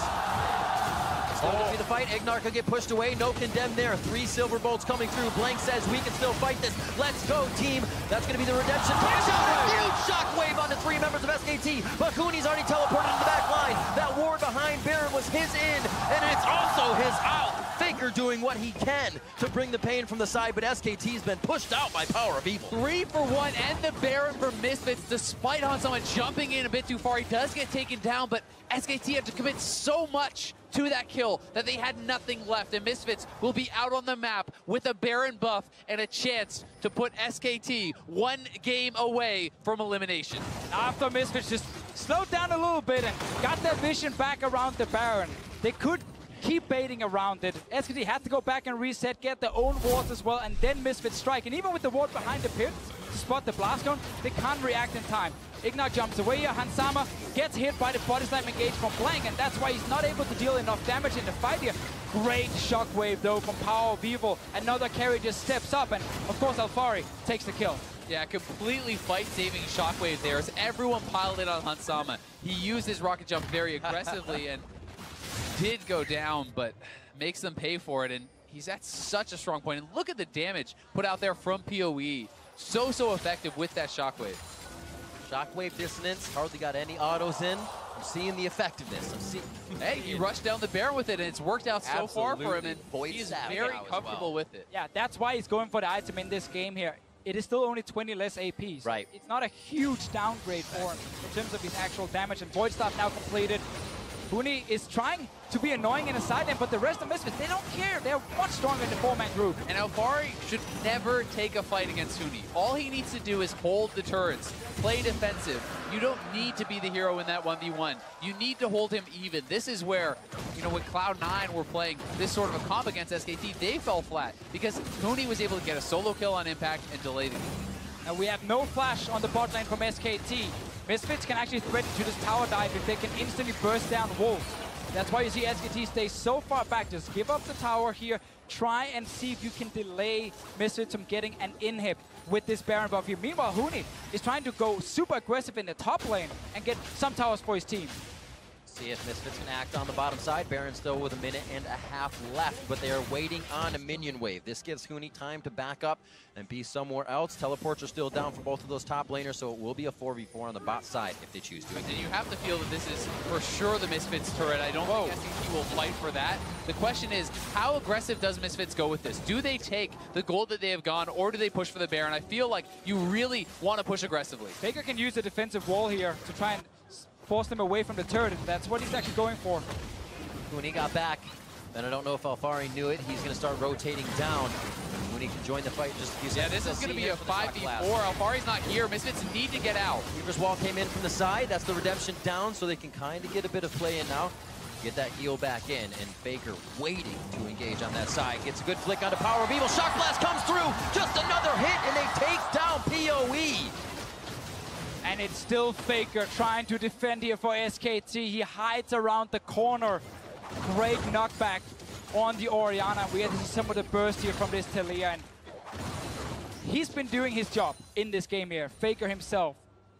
The rest of the team, that's where we're seeing them fall apart. Blank has been trying to assist Faker as much as possible, but he's still been at target as well. He certainly has. And Misfits, you need to play this a little bit more slowly. Allow time for Jarvan to get up to the turret, to draw someone over there, and then know that you will be able to take a 4v4 when you have the proper vision. Instead, getting a little bit antsy, Faker catches PoE, and as he always seems to, gives his team another lease on life. 4-0-2 for him on this Talia pick. A little quiet in the early game, but now he starts to go off. Flash was used in that play, keep himself safe. Let's take stock of where the game is at. 32 minutes in. Hans Sama had such a great bot lane, now on 4 items. The Bloodthirster being one of those. He feels like he can go straight in. He meets Bang face to face as well. A 2v1 situation, and Hans Sama comes out on top. 2 summoners down. Well, trying to go aggressive there to beat a hero, to kill Faker, and then make sure his team can actually get an inhib. But this time around, SKT stay alive, and his 2 summoners down from Tristana. Still no flash for Faker. If there is a fight, Ignar can try and target him. Yeah, and I mean, Blank, though, can look for Hans Sama, catch him with his own flash. Bang has his flash up, so there is the ability to target Hans Sama. He needs to play safe enough, survive in these fights. There's so little gold right now on Wolf here with this Lulu. He actually just sold his Spell Thief and said, I need some sort of gold income here, and picked up a coin instead. Because at the moment, with 34 minutes or 33 minutes into the game, not sure why I stopped right there, it didn't really matter if it's a minute on and off. He's still only sitting on just the Ardent Sensor and a Side Stone. Oh, and it's actually Faker's ultimate pushing Hans Sama out of the jump. That actually saved Faker. It stops the 1 auto attack that would have come off, that would have actually killed him. But again, Faker! Oh, can't do it twice in a row, can you? Yes, you can if your Faker stays alive. And he is drawing so much pressure, it's actually allowing SKT to reposition for these fights. Still very low. They lose Wolf just on the bottom side of the map in the blink of an eye. And this means Bang has no support now. Misfits can go super aggressive, push in. They should be looking to force on these turrets if they can, to knock down an inhibitor if they can, but they are pulling back for now. Faker is going to clear out the wave. We have Baron spawning in a minute. Eldrake coming very soon as well. 2 huge objectives here for Misfits to secure them and try and use them to close out this game here. They don't want to keep going longer and longer into the late game. Let's see what happened here. Well, there is a very squishy Lulu who walks around the corner, and Ignar kills him. Righteous Glory just getting him in there so quickly in the shockwave from PoE, securing the kill. But again, we still don't have a Mikhails or anything because there's been no gold income for Wolf. A very interesting choice here from Hans Sama. He actually bought up the Last Whisper, decides he doesn't want that. He goes with the QSS instead, selling that. Even though there is a random wins on Blank, he's prioritizing that cleanse, prioritizing the playmaking and perhaps some of the safety he gets him, but there's really not a lot of CC besides something like a polymorph coming out of the Lulu. Oh, they want to kill Huni in the bottom lane here. Well, he may be caught out, but SKT is moving over. TP's away, so they get a teleport, and Baron had just spawned. This is very good for Misfits because it means Huni can't sit in the bottom lane anymore and apply pressure. He needs to join his team, and now Misfits can still look for a 5-on-5 team fight. Hans Sama wavering a little bit. Hans Sama looking to make it even more, though. Just 3 shots puts Huni back, and SKT is onto the Baron, blocked out by the Weaver's Wall. So risky for SKT. Over, gets the Cataclysm down. Maxlord just on the edge. Gets it from Maxlord. Misfits get Baron. Bangs low. Blank is going down. He goes down in the fight, and that is going to be Hans Sama's damage away. They for Faker. Wolf has to peel off to the left, and Misfits come up huge. Huni gets the kill to keep them alive, but Ignar is looking for Faker. They could get him down here. There are the wards. Faker only has a little bit of mana left. They're going to say how far. You take that first bit of damage, flag and drag back in. No way out. The king onto one, and Faker goes down. Not even Faker can defend SKT in this game here. 2 Barons now for Misfits. Massive steal from Maxlor after SKT tried to rush down the objective, used the Talia wall to deny Misfits from getting close enough, but just didn't have the damage to burst it fast. And then Maxlor can actually get in the pit. The biggest difference from all of these Barons is SKT stayed with the only one where the other team comes in. Misfits peeled off of everyone. They never wanted to give SKT that chance, and Maxlor took his opportunity. He certainly did, and it always feels like those are the plays where these LCK teams turn it around. The 50-50s never feel like an even fight against these teams, but Maxlor is the hero. He takes it down, and now they're looking to set up a pick around this Elder Dragon. They want Hansama to be back. He will be there, and SKT will not have Faker, their strongest member in the game. 7 seconds left on him, another 20 or so to get to this Elder Drake, but it's not going to happen. 3 stacked up for Misfits. They get the Elder 37 minutes in and are looking great. And this is the Elder and the Baron. This is the death push. You will not get stronger than this for the Misfits. Now it comes down to execution. Can you make these buffs count? Can you pull this off against the greatest team we have ever seen? And the 5 players who's never gone to Worlds before take a 2-1 lead over SKT in this best of 5. Faker once again trying to delay the push from Misfits with the wall here on Talia. The side lanes, though, are going to be pushing for Misfits. They have prepped their waves. They have done their due diligence. They have vision. They have the items. They have the buffs, and they have the capability to put this to a match point. And the story of Misfits was that early game, but where's the closing? How do they get into the base? They have seemed to completely erase that from their history, and they are getting in when they want, how they want, and taking what they want. 38 minutes into the game, the inhibitors break again for SKT's base, but Misfits is still back and forth, yo-yoing the aggression into defense and getting what they want. Still not killing it yet here. Blank is trying to be a threat, constantly telling Hansama that if he steps too close, then the body slam flash can happen. There is QSS though on Hansama to stay alive. He can go forward and kill this inhib. He just waits for the rapid fire auto there. Very patient play. Now down to the bot lane. Both side lanes still pushing for Misfits. SKT has had no time to answer this, and we saw how fast the turrets do go down with the Mountain Dragon, with the Elder Dragon buff, and this super buffed up Hansama. We have another minute on this Baron buff here. 3 cannons in this wave for them. Faker trying to once again defend. SKT needs to force a fight. I don't think that you can allow Hansama to keep sieging you out like this. Nice play there from Huni though, killing 2 of the cannons straight away. Hansama gets the tower. Gets the ball as well, could get the jump forward, but they play it safe. This time he holds the rocket jump for safety as they're onto the inhibitor. Everything is about protecting Hansama or being in front with Ignar. Look at this incredible play, though. The perfect timing on the waves coming in. They have another minion wave up there on the top side. Nice wall from Faker, denies it, but Hansama just used his rocket jump, so he needs to be careful. Yeah. Wait for his team. Shock blast coming through from Huni, only tickling Misfits now. He's not finding big AoE damage, which usually means he has to go hammer form quick, and you do not want to do that against this team. It looks like Misfits will hold off, will wait for those waves. They're going to be pouring into the bottom soon and in that mid lane. Look at Bang right near. He sees 2 members split up. Oh, Blank as well. The constant trying to find. That was the flash and the ultimate from Blank. Misfits now should have the confidence. They can push up, but Power of Evil without his flash as well. Hansama, it's on him. Faker! Faker low, Faker shock wave in! A few more shots to him. He's going to have about 500 HP. Cataclysm takes him down. Wolf is very low as Blink falls. The map is open. The base is being crushed by Misfits. SKT very low right now. As Wolf looks to make his way out. Bang has to head to the mountain. Misfits are going to be able to take the Nexus turrets. Get the inhib for now. Bang did stay alive in this fight here. 3 inhibs gone. Misfits still in the base. It's currently the 3 members against the 2, and Alfire will TP in. This is that part where Huni has to go to hammer form. It only gets more dangerous for him. The teleport coming in so the minions stay alive. That super minion, in fact. And they are going for Huni now, looking for the kills, looking to secure it, looking to be the first team ever to accomplish what no team has done before as they take SKT to game point. Can you believe it, man? They pick Leona in this game. They win the fight. in this game as well. They get all the Drakes, and SKT are pushed so far back on the map, they don't have an answer at the moment. It's just unreal. SKT being pushed to their limit and beyond. Now 1 game from being eliminated by the 3rd seed from Europe, 2nd seed.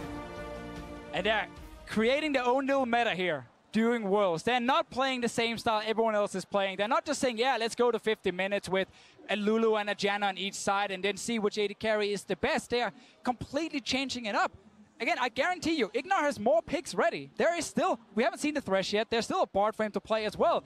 It's not just Leona, it's not just Blitzcrank, it's just Ignar as the player forcing SKT back. Exactly, and he's having the series of a lifetime. This guy has been unstoppable, and he's got to be putting the fear now into SKT. Are they going to be able to play confidently? Are they going to be able to execute on the game plans that they have when Ignar could always be there lurking? Exactly, and then Ignar gets so many kills for his AD carry, who's actually playing so confident. Hansama is 18 years old, and right now on the big stage, he's in the front line, pushing Misfits forward. 9-9 that game, participating 9-3-9, participating in 18 kills. Absolutely crazy for Misfits across the map. And to hear more about the Misfits, to hear about how Misfits brought their series versus SKT to match point. Let's nice send it prediction, to the analyst guys. desk. That's about how I I'm... was screaming 3-0 Yeah, backstage the I don't know whole what that's pregame. about. Come but on, Riv, man. I feel you. I am almost at a loss for words. I'm hoping you guys aren't, because Misfits right now is taking it to the reigning champs. 2-1, we're going to match point, and they do it with fervor. Leona. It's amazing. It's unprecedented as well, but everything is unprecedented until it happens for the first time. Fervor Leona. Decide which one to go for, or it might go for a complete 3rd pick and leave both open. And I was going to say, you can actually leave the Lulu up, because if you're trying to play full-on aggression, Lulu is a support that can be picked on. Yes, of course, if you're not successful in your aggression, it's going to really backfire and it's going to look awful, but you can pick a Thresh into a Lulu. Yes, you can. You can gank a Lulu time and time again with an aggressive jungler. That's something that is a big risk, but it makes sense with the win conditions that Misfits have. Lulu is so squishy in the early game. We took away some of her HP. She's rushing an Ardent Sensor. One hook onto her from a Thresh, and you're most likely killing her, or at least forcing a flash from her. So that is definitely an option. I love the Tristana. Again, you need the tower pushing. You need some early aggression. We had Caitlyn in the first game to at least go even against Hansama and Ignar in that lane, and then they played around Huni instead on the Jace. But Misfits are back on blue side. They can ban the Galio, they can ban the Jace again if they want to, and remove those 2 power picks from SKT. Final ban here from SK Telecom T1, Janna, Galio, and Jace, much like the 2nd game Misfits played from the blue side. And they will be able to get the bans they want there.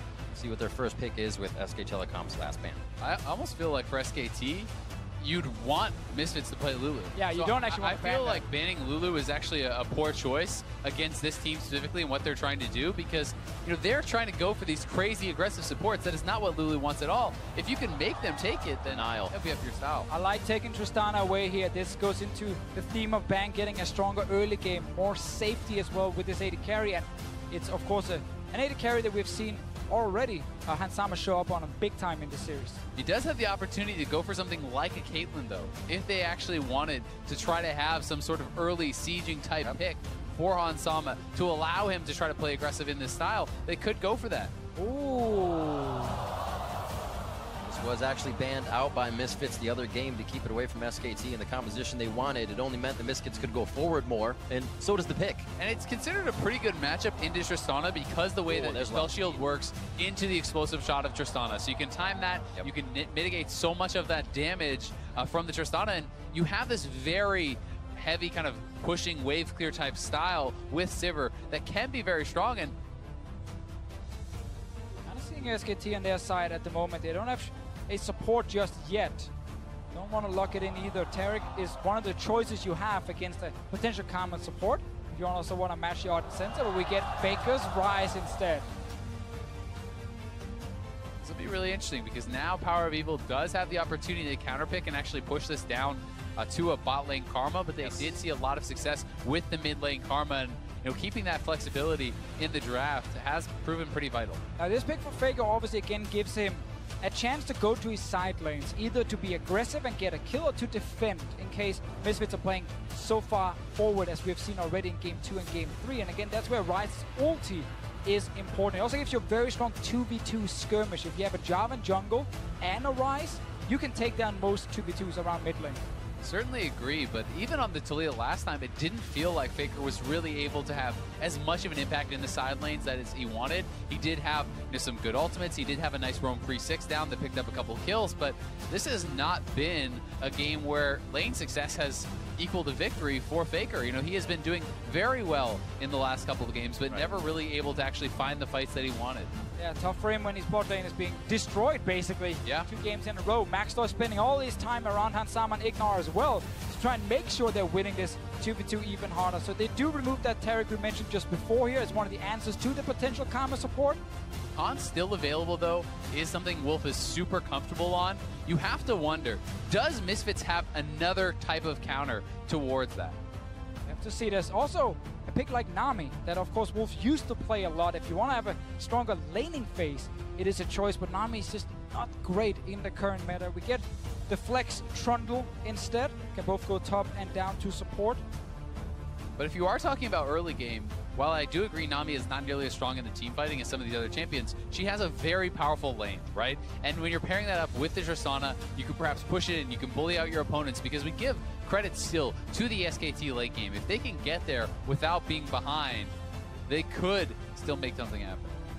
Okay, I was about to say, are we going to get like a Sejuani top here and an Israel jungle coming in? But it's going to be the Cho'Gath, so Huni can take the Trundle top lane for himself and play that into this Cho'Gath here from Alphari, and we still need to see if we get another crazy support pick. Blitzcrank is available in this game here. Yeah, because the honest truth is, for now, this has been pretty standard. There's no massive aggression coming out of Misfits, and there's no really good way to actually force massive early game advantages. So Alistar is that. Okay. Alistar, again, we're going to have the flex Karma to mid lane. We're going to have Alistar down there in the bot lane. It's going to be so much on Ignar to find these early fights, to find advantages. Will SKT put the Trundle top against the Cho'Gath, or keeping bot lane against the Alistar? Braum is another one, because now we're going away from these pure Ardent Sensor supports, and you start getting back to some of the old tank matchups where you could pick a Braum against things like an Alistar. So while I do think this is a great matchup, we have to remember that Misfits actually found a way to still have Ardent Sensor in their composition with the mid lane Karma, whereas Bang will never have that, right? So despite the fact that they could have a strong 2v2, when you get to the team fight stage, if this Sivir is even, or even ahead, and is backed up by the powerful shielding of this Karma, by that Ardent Sensor, it gives Hansama such a big advantage. SKT banking on Karma falling off in the late game and saying, even if it gives Ardent Sensor to this AD carry, we can still win late game team fights. They have the Tristana on the side of Bang, and of course, we know Trundle in the late game, when he's stealing all these stats from the tanks, is a complete monster. Game point for Misfits versus SK Telecom T1. In quite convincing fashion, these games have gone 25 minutes for both teams, and then our first long game right there, as both teams were really measuring each other and figuring out how to stop the aggression, or in Misfits' case, how to keep applying it. And you look at these pick and ban phases, and you couldn't really predict this. You couldn't prepare for this exact pick and ban phase we're getting, where suddenly we're moving away from a lot of these standard supports we've seen all of Worlds. Yeah, we knew the Blitzcrank and the Thresh would be options, but then Leona as well coming in, and now an Alistar. And I think that's the beauty of it. That is why this is working. Because SKT, we talk so much about preparation, their adaptation, but they have not seen this. They have not been given the opportunity to prepare for it, and now they are being forced to adapt within the game, and so far, they have been found wanting.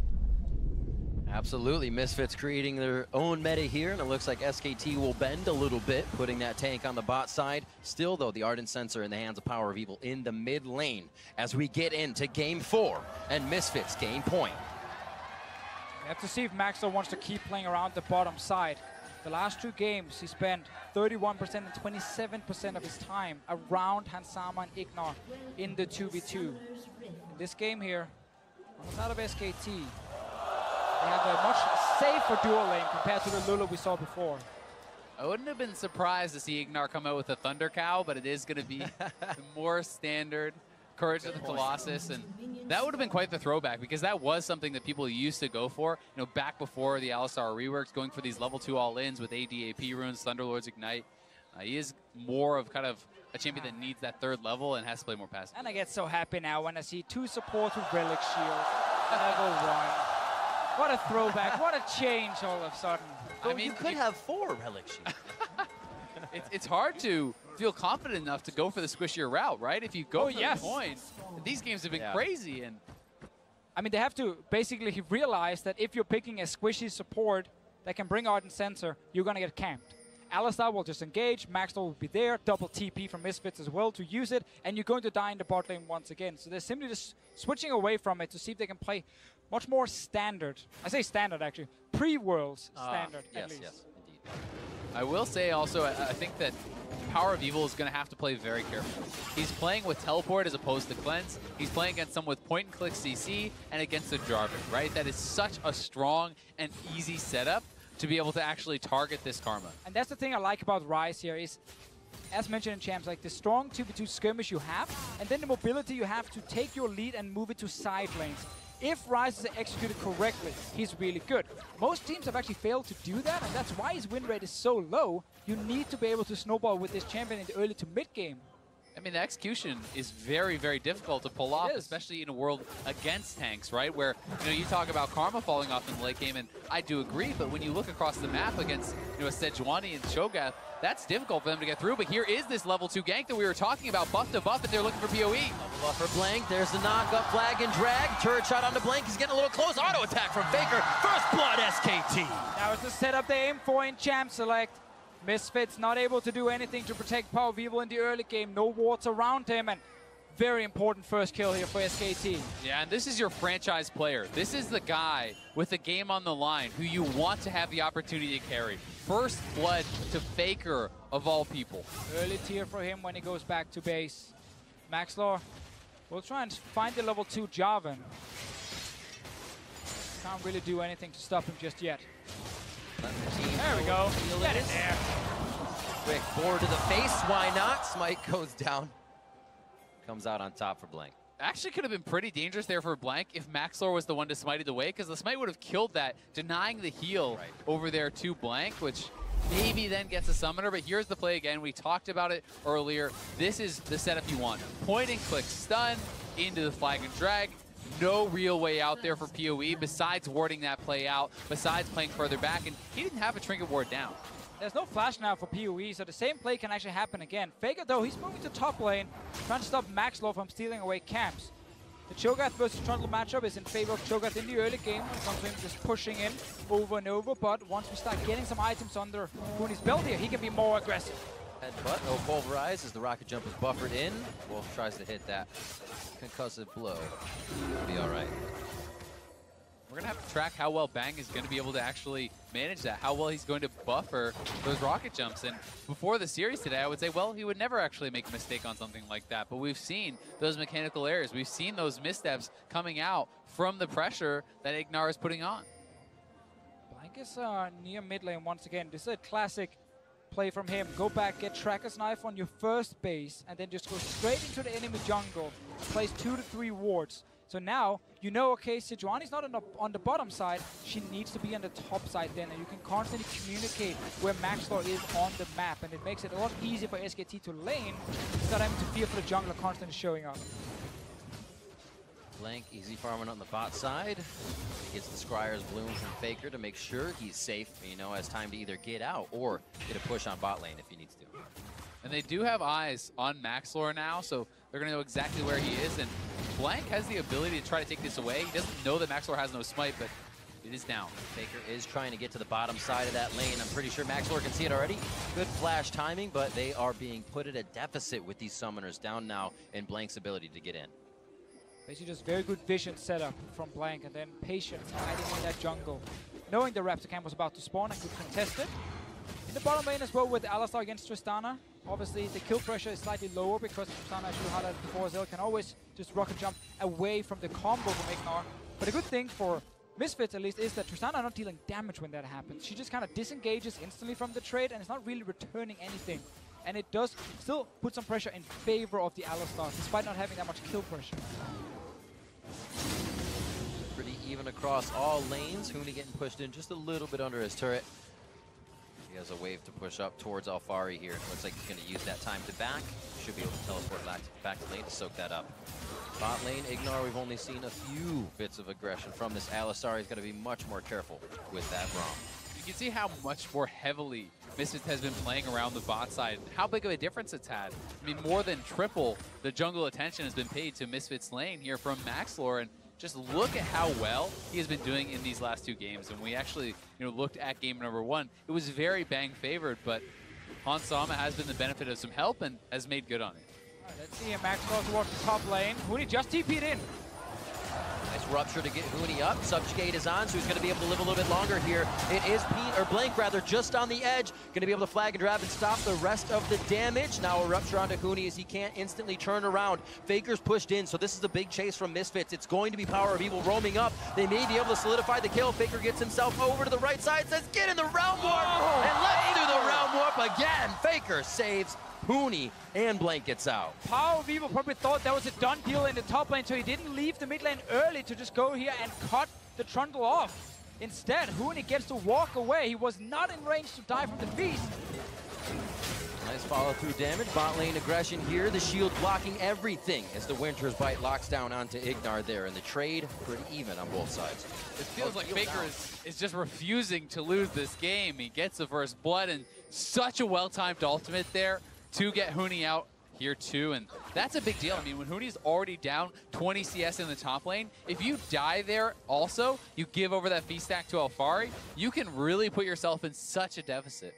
It's the same kind of setup though for Misfits, where they're trying to protect Cho'Gath early. Let's see what happens here around Wolf. Bit slow. Ignar still has the exhaust if he really needs to get himself out alive. Power Beat from the other side. Mantra Q coming in. No, he flashes in. Doesn't have enough for that, and the Mantra was down. Used it for the shield to get in. Wanted to time that extra damage from Ignar's summoner spell here, combined with the damage from Power of Evil to try and kill Wolf, but he did end up going back to base, stayed alive. So it's a bit of a slower game here for SKT. They haven't lost any early kills just yet. They're not seeing a tower almost die.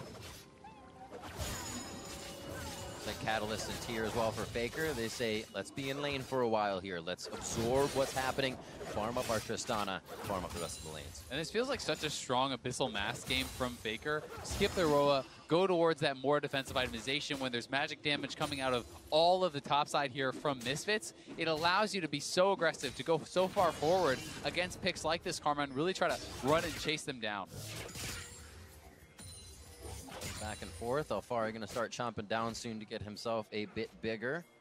A rotation from Ignar, just kind of hovering in the river right now as Blank's towards the bottom side. They may get aggression towards the top. Again, Blank playing it super standard with the deep vision. Huni, no flash up in the top lane. Look at Faker kind of cheating up towards the top side, and I don't think they can really go for this dive, but they may want to try. It doesn't seem like they'd have the damage. As soon as Misfits get something, which is the level 6 ultimate, they're trying to tower dive. They try to use those ults right off the bat. And with Hansama up here, they would have enough damage if they could find Huni. And he has now. Oh, he's hiding there. Ignar is playing this so intelligently. Huni doesn't know he's here until just now.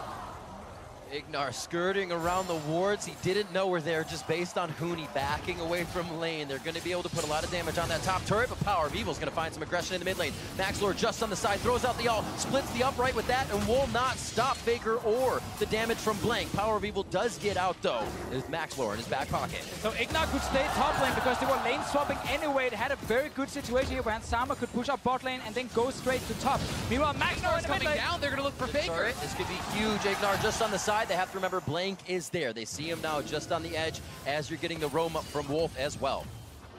They can now try to just push in mid. Faker does get out, and Bang will collect the solo gold on this turret, so getting quite a lot there for himself, but just really nice map movement from Misfits. Good amount of damage coming down to this mid tower here as well. If they stay in the lane, could also just use this to actually go back, get a good recall, get your mana back, get your items, and then return to the map and keep seeing if you can play aggressive with Ignar, because he's been hovering around, not found an opening, and I really like the Misfits are not staying to actually chip away on this tower. They're valuing the faster recall to get faster back on the map. But what you give up for that faster recall for getting off the map is the free Infernal over to SKT. So Blank sees all these people going back to base, knows that there will not be a contest, and they will pick up an extremely valuable Dragon pretty early on. And this all started with Blank and Faker in the 2v2 in the mid lane, where Power of Evil was forced so low in terms of his mana. He used everything he had. He had nothing left to actually contest anything, and Misfits realized, well, can't kill the tower, can't stop the Drake, just have to go back to base and accept that we lost at early 2v2 trades. Despite no kills, it was still in favor of SKT. Rift Herald is going to go over to Misfits. They've had good objective control throughout all of these games and the vision to do so. And this is the funny thing about tempo in League of Legends, because it's like a resource. You build it up and then you spend it when you do something on the map. So SKT took their tempo they built up and took an Infernal Drake for it. Then they spent all of it and had to go back now and have to recharge it. Misfits, they recalled early, so they're like, okay, sure, we don't have enough to do anything. Recharge a little bit quicker, get their own advantage, and use it to secure Rift Herald. And you keep spending it, and now you gotta recharge your own little tempo thing. And it's always back and forth between the teams. So what's Spirit Bomb? Got to charge it up. There you go. Charge it up. We saw one of them firing. I think that was Hans Sama in the load-in was firing his Spirit Bomb. Ignar gets out of this. So I ask you, Deficio, what is that momentum? What's the next builder for Misfits or SKT? Well, now Misfits knows, okay, it's in favor of SKT, because Misfits spend all theirs on getting Rift Herald. So they have to respect what play can SKT make on the map. And that was a play around this river here and around the top side. And they end up disengaging. Yes, they have to use a flash, but they do not die. They have to realize once again they have to recall, so it's still in favor of SKT, and you have to respect them making the play.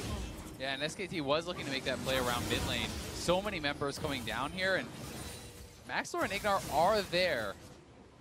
Have been spotted out though. Nice lane ward actually from Faker catching him. And that's something that you have to track. You always have to be paying attention to where these wards are dropped, because they're actually wasting a lot of time simply from not knowing that the ward was around. Quick clear here from Hans Sama. 103 to 121 between the bot lane CS. Huni going back and forth here, doing what he can to get away from Alfari. Whenever Alfari plays Cho'Gath, then he doesn't care about your counter pick. He did this against TSM with the Teleport coming in. Double TP. DOE looking to get himself in a position. They're going to get the shield down. Bang jumps right into Maxlor, says, wait a minute, this is not my team. Misfits are going to pick one up. Do they deliver it? Yes, they do. Hans Sama puts it in his pocket. They just spent double TP, though, on trying to get that one kill against Bang. They were definitely hoping for more. SKT pushing in the mid lane. And it's just a question, what else can you get, right? You have Hans Sama pushing up on the top side. You have Ignar still with that Rift Herald, so they could actually drop it. They could look to try to crack one of these tier 2s. Very true. It looks like they're actually going to start pushing towards being that sentry wall for Hans Sama in the top lane, making sure he's got wards and a few people to go across. And we'll see this one more time as Misfits start collapsing. Again, it's just Bang at the moment pushing. Wolf is not even close to actually help him. Double TP spent for the kill. They know they have the Rift Herald they can use after to try and get that big objective in a tier 1 or tier 2 turret, but they don't actually end up getting anything extra. So 2 TP spent for a kill is in many ways not worth it. Would agree. Thankfully, at least though for Misfits, they did get the flash and the heal. Bang did not just accept his death, so his summoners are down, and you can look for those repeat plays. So that play is what it's like when you don't wait to charge up and you just use everything, right? Yeah, right there. They just used absolutely everything. They're right back down to 0. And then you got to reset the whole thing. But SKT, because they were obviously sitting with 4 members mid and then Bang alone in top, couldn't really get anything in return. So they didn't really get a big advantage on their side. I would have loved that Rift Herald from Ignar just being placed in the mid lane, though, after Faker and the rest of SKT had walked down to the bottom side. But they held on to it, valuing also having that really fast recall for the support to go back faster, get more sidestone wards, get a new control ward, and get right back out on the map. And this does feel like a game that's going to go late. And then we have to see, can Misfits actually match SKT in a relatively even game? They do have a gold lead, but it is not a big one. And traditionally, that has been where the weaknesses have been for Misfits, but they have been on another level today. Oh, giving him the okie doke. Hans Sama gets himself just out of range. They're going to be able to here's alive on this one. Ignar comes up. It is a quick roam from Wolf, but the rest of the team's behind him. Remember, there's no teleport right now for Misfits. Here's Huni. He's coming with his TP. Ignar just messed with Bang. Hans Sama says, abort! Abort this mission! And it looks like Ignar's going to go down for his troubles of kind of flexing his muscles too much. Yeah, I mean, it didn't even look like Hans Sama wanted to do this. Right. Hans Sama was sitting there trying to actually farm out the wave under the turret, and instead Ignar tries to go for the play, not respecting the teleport counterplay. They're going to lose not only the kill, they will lose the turret and perhaps more. And it's a slowed down game where it's not crazy kills everywhere and constant aggression. Does mean that SKT have a lot more time to think and react properly. And now pushing down for another turret. Ignar had no reason to go for a play there without the TPs available for his team. Yeah, no one was making a roam. No one was coming up there. Hans Sama did not even look like he wanted to make the play, farming into the turret. So Definitely some miscommunication, perhaps Oh, getting a Blank little is bit too behind him. excited. They didn't see him. See what happens in this play. Bang trying to get himself out with the Buster shot. His power has is just there. flash. Focus resolved, possibly slowing one down. No, they're going for Bang. Bang just came back up from that river death, and he's going to go back down. Also seeing a few things. Infernal Drake coming back up, and we miss Faker's cleanse going down to Maxlor's aggression when that top lane fight happened. So they were trying to go across the map. And the timing of that kill is so big because of the Infernal, as you pointed out, Riv. Being able to match that would be very big. And it looks like Bang may be able to get out as he has a nice rocket jump. The Pillar coming in to help, but Ignar flashing forward. Maxlor flashing forward, committing the summoner spells, hoping that they can get more off this. And off screen, you see they will pick up the Infernal, even that up, and grab the feast stack as well there for Alfari. Delivering that kill to Power of Evil. Ardent Sensor, a theme's finish for him now as he's working on those boots. And a few more items for the rest of the team. And that's one of the cool things about Karma, is that on this mid lane Karma, you're building relatively cheap items for a solo laner, so you get to the 2 items like very fast. On the hunt for Realm Warp up, but that teleport as well coming in from Power of Evil could be very useful for SKT. Very defensive TP right there from PoE, not even risking anything happening, despite Ansama having Spell Shield, Flash Heal, and ulti to try and escape. Misfits, though, right back in this jungle here. They're looking for more fights. They have Ardent Sensor. It's a huge power spike for them. That's not on the side of SKT. And it's something that will never really be on the side of SKT unless they want to build it up on Wolf, who did go Stoneborn Pack, so he has the ability to put that up for his team if he wants. It's certainly nowhere close to as strong as the level of effectiveness, so you're going to get out of a mid lane Karma with that item. Like the pillar comes down, they get Power of Evil to push out. Blow his flash, however, so he is summonerless now as he moves on. And Misfits' confidence as they keep pushing into these jungles, not wavering. Very good to see that from them as they continue to pressure SKT. Yeah, it's just fun to see how both teams are trading constantly. SKT pushes forward, they can then push back, and it's its turn there, Mike. Try and find the ulti, but there is flash available on the side of Bang, and nothing ends up happening. Gold-wise, very even. 1k gold in favor of SKT. Infernal on both sides as well, and at the moment, Hansama is getting the farm he needs. 2 items, Ardent Sensor, then he's strong. Certainly agree, he is getting a lot of farm, but he's not on one of those super mobile bot lane carries like the Tristana, where he was able to jump around, navigate these fights, play super aggressive. He's going to have to be careful. You're playing someone without a dash against Trundle, against Jarvan, against Ryze, against all these champions who will be up in your face because Sivir is low range. So you have to get, I think maybe even to one more item past that to the IE where he can start ricocheting to that backline and having backline threat from hitting the front line.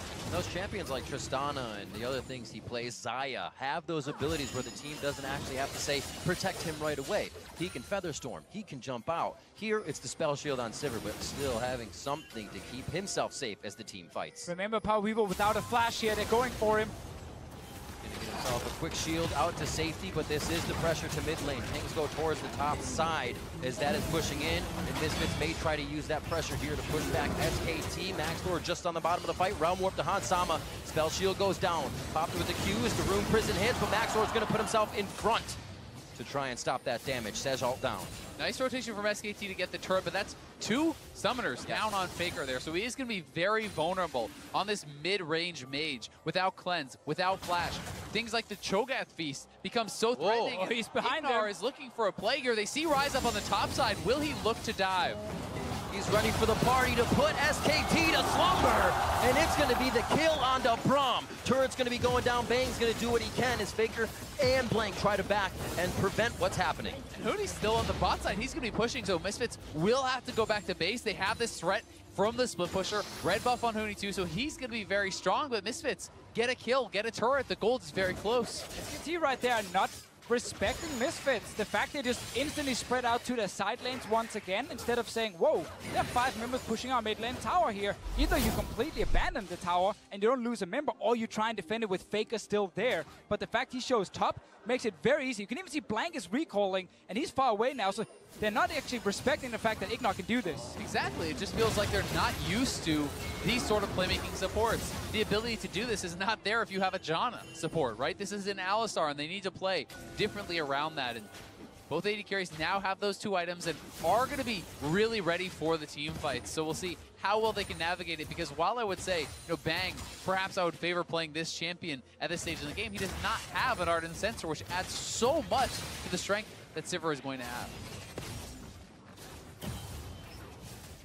21 minutes in, 3-2, as you guys said, a much slower paced game as those tempo charges are being used left and right. Teams aren't getting as much as they would expect, maybe a turret here or there, but cautious about pushing any further at this point. And we've seen the Misfits can close out games twice in a row with an early game lead. We have not yet seen Misfits play a slow, even game like this and best SKT. And they are going to be really hard pressed to do so, because SKT is such a strong late game team. So good with decision making, so good with vision control and team fight execution. And that is really where their massive strength lies. And you have to say, though, if Misfits is able to pull off this game, there can be nothing said against them. They will have won in a very even, slow-paced game with a meta composition. Well earned and fought very hard for. Never kind of crumbling and doing what your opponent wants. They are always doing what they have and coming in with their own plays. Now on to Wolf. Maxwell looking to make one of those plays happen. Looks like it'll just be a touch of damage as he gets to stand beside me. Over to Faker, but they follow. That's the ultimate use, and they get the Glacial Fissure back. Braum's trying to get out. Now they throw it to Faker, and he's going to get chopped down, but the kill goes to Power of Evil. They could actually go to Baron here if they want to try to force it. Faker is down. Wolf is getting sent back to base, and they could make the risky play, but we'll see what the call is. It's the same thing again, though. SKT. They're going for it. SKT are so greedy on the map here. They're just completely disrespecting the fact that Misfits can actually engage onto them. They're starting this Baron now. Disrespecting the fact we have to think how many times has SKT actually been in this position on the world stage. Misfits pushing them to the brink. The top side, Ignar trying to push Blank out, find him so he can't get in. Misfits has never continued the Baron. If they are there to try to steal, it's going to be Huni going down first. They still have to have eyes on Blank, and the wards on the right side are clearing Misfits' vision. They still have their Feast to secure this as well. They're going to try to finish it. It is Blank versus a Smite and Feast. Misfits need to time it perfectly, though, or this could be the SKT way back in. Bangs on the backside. Buster shot almost up, so we won't even have this for the fight if they're turned on. 2,600 for Baron. A lot of damage coming in. Ignar going to be the first to say dive in. Backdoor's going to grab Baron. Blank in, Blank out. And it looks like Power of Evil on the team will head home. Ignar stepped out of the Baron pit right there, popped his ulti to zone away the rest of SKT, and then they have the Smite and Feast ready. Great play by Misfits. They see SKT on the map. Look at this setup here. Look at the minimap. There's a jungler in the base. There's a mid laner near his own blue buff. And Wolf is walking down the river straight into Maxwell's face. And that's why Misfits can engage. And you have to give so much credit here to Alfari. The presence of mind to know that you can go for the Baron. He does not feast Wolf. He does not feast Faker. Holding on to it because he says, no, we will use this to take the greater prize. We will use this to take the Baron. Faker feeling the pressure from the mid lane here. Only a kill on him and Bang at this point in the game. 5 kills strewn across the entirety of Misfits, helping to get those next items, helping to push them a little further.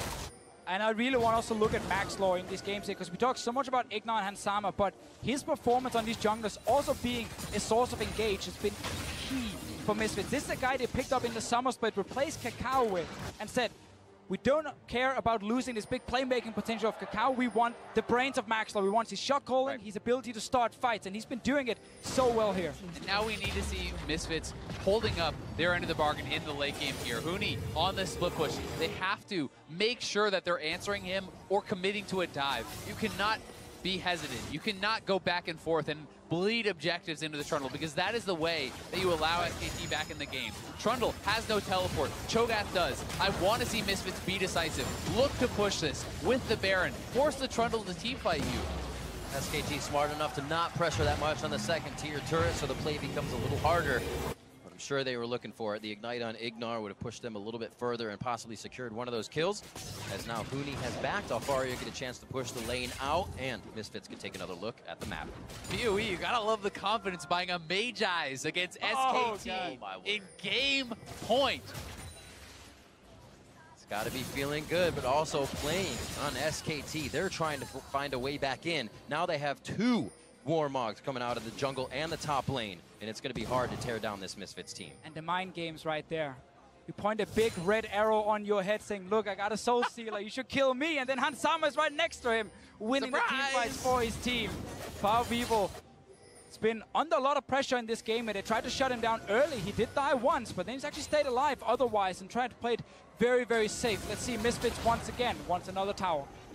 This one's going to be given up by SKT, but you can only give up so much. All outer turrets now are going to be down for SKT. They will have to make a stand, you feel, at the inhibitor, at those inhibitor turrets, and Misfits is pressing.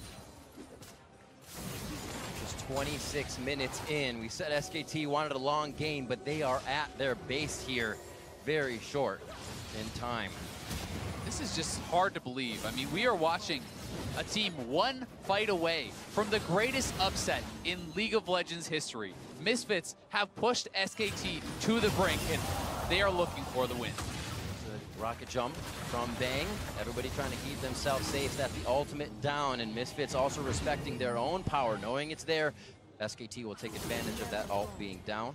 Misfits back away. And it is crazy. Almost everyone predicted 3-0, 3-1. We all did coming into this game here. We look towards another fight. Do they stop, though? We think with the ultimate down that they would back off, and finding a bit of damage towards themselves, they are turning away. But with Hansama here on the hunt, goes down. Who can they find? Blanket gets up! They could be able to take him down! And now it's a 4v5. 28 minutes into the game, Misfits with a beeline towards the mid lane. Yeah, they've cut SKT away from their base. They don't have minions, though. They're looking for kills right now. Right. Still has Feast, still has the threat of that Cho'Gath damage. I have not seen a Western team this confident in their ability to engage team fights. They keep doing it again and again. SKT step forward. He's going to go down if they can get the chomp onto him. It has been knocked. Ignar is in the back. Bang has to retreat from the fight. They're able to take down Maxlore. They didn't have minions when they started the fight, and they didn't get much damage onto the turret. Still trying to turn. They keep losing members. Faker tries to go to the back as Ignar stops him with what he can, and the turnaround is happening. 6-6 now. Bang looking to make it with one more kill, but they need to protect the base. SKT staying alive for now. Super important team fight for them. Alfari's gonna get all his HP back with the Warmugs here, but he's alone against 4 members, just trying to buy time. And delaying his death like there may end up actually hurting them more as it's splitting up the res timers, but he has bought time. They won't lose more than this, but Misfits, they try to go for flow. They tried to dive the turrets, but SKT were equal to the task. They had the summoners. They had the ability to disengage, and when Huni survived that initial onslaught, you had to feel it was going to be their fight. Let's see it again. Yeah, Feast is available here, but it's Wolf getting in front, blocking so much damage here for his top laner, and then also in the back line. Bang and Faker staying healthy, staying alive, and now you went too far. Certainly did, and with Bang untouched throughout that fight, they're able to find the kill on Hansama, and that is the backbone of this Misfits team. When he goes down, there's really nothing left for them, but they still are even in gold. They still have the opportunity to take this game. And he now finally completed that Infinity Edge on the Sivir. Ardent Center is right next to him as well. Baron spawning in a minute's time. We still have to feast on the Cho'Gath. So if SKT are giving up the river control, Misfits can start the Baron and threaten to finish it very, very quickly. And it will always force SKT to be ready to take the fight. Repositioning towards the mid lane now, the 1-3-1 for Misfits as they charge up just a little bit, allowing Alfari to get this bot wave pushed up just past half, and his teleports up if they do need to get into the fight. Now we're also looking at SKT without flashes on their carries, meaning if there is a fight in the next few minutes, Ignar and Maxlore can actually reach that backline with this CC, and then suddenly you have the AoE from Hansama, the Feast from Alfari to try and win the fight. With this front line, though, getting pretty tanky now for SKT. Hansama going to need his last whisper, going to need that armor penetration, unless they can find a pick here. They are waiting in the wings. Will they go for it? Quite a few scare pings coming out of SKT. Oh, remember, this got nerfed. The pillar no longer gives vision in the brush. So you can't actually see if anyone is in. They're looking. They ultimate buster shot back. They're able to get onto Hooney here. Subjugate's going to make him very tanky if he gets the right target. Looking at Faker and looking at where Blank could go here. Power Vivo on the backside with Hansama as they stand. Hansama's zoned out. Field of DPS. Cataclysm from Blank as Max Lord goes down. And SKT start to bring out the fight prowess. Wolf gets himself out alive as Alfari gets taken down by Bang. And we get to see a fight where Misfits carries are not able to deal enough Oh, damage. SKT's coming through with the Realm Warp. Hansama now taking shots from Bang. He's looking to get himself forward in the fight. Explosive shot, not able to take him down just yet, but it doesn't look like SKT stops here. Blank goes in, a few more shots. The pressure's there. The shot from Bang. The kill from Blank. This is going to be the SKT Baron. They are taking back control of this game. Bang with immaculate positioning, and Misfits got split up. They were drawn in to the Trundle, but they couldn't actually stay together. If they want to burn down the Trundle, they have to use the Ignite here from Ignar to actually try and kill him, because right now there's no Executioners calling on the side of Hansama. There's no Morel Normicon on the side of Power Vivo.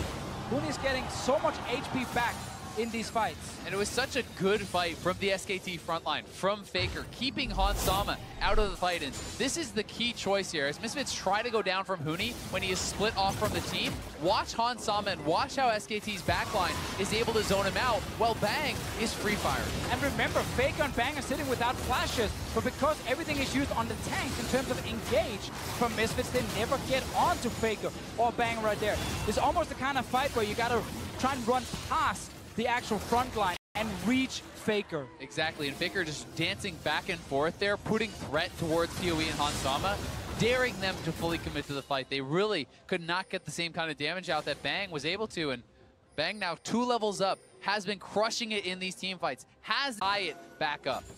And what a turn of events. We expected SKT would be able to bring it out in those fights, figure out in the late game how to do it. We never expected it be in this scenario where Misfits was so far ahead, but SKT is still SKT in those fights, still able to organize incredibly well. That's the key thing here in Game 4 for SKT. They can't afford to lose this game here if they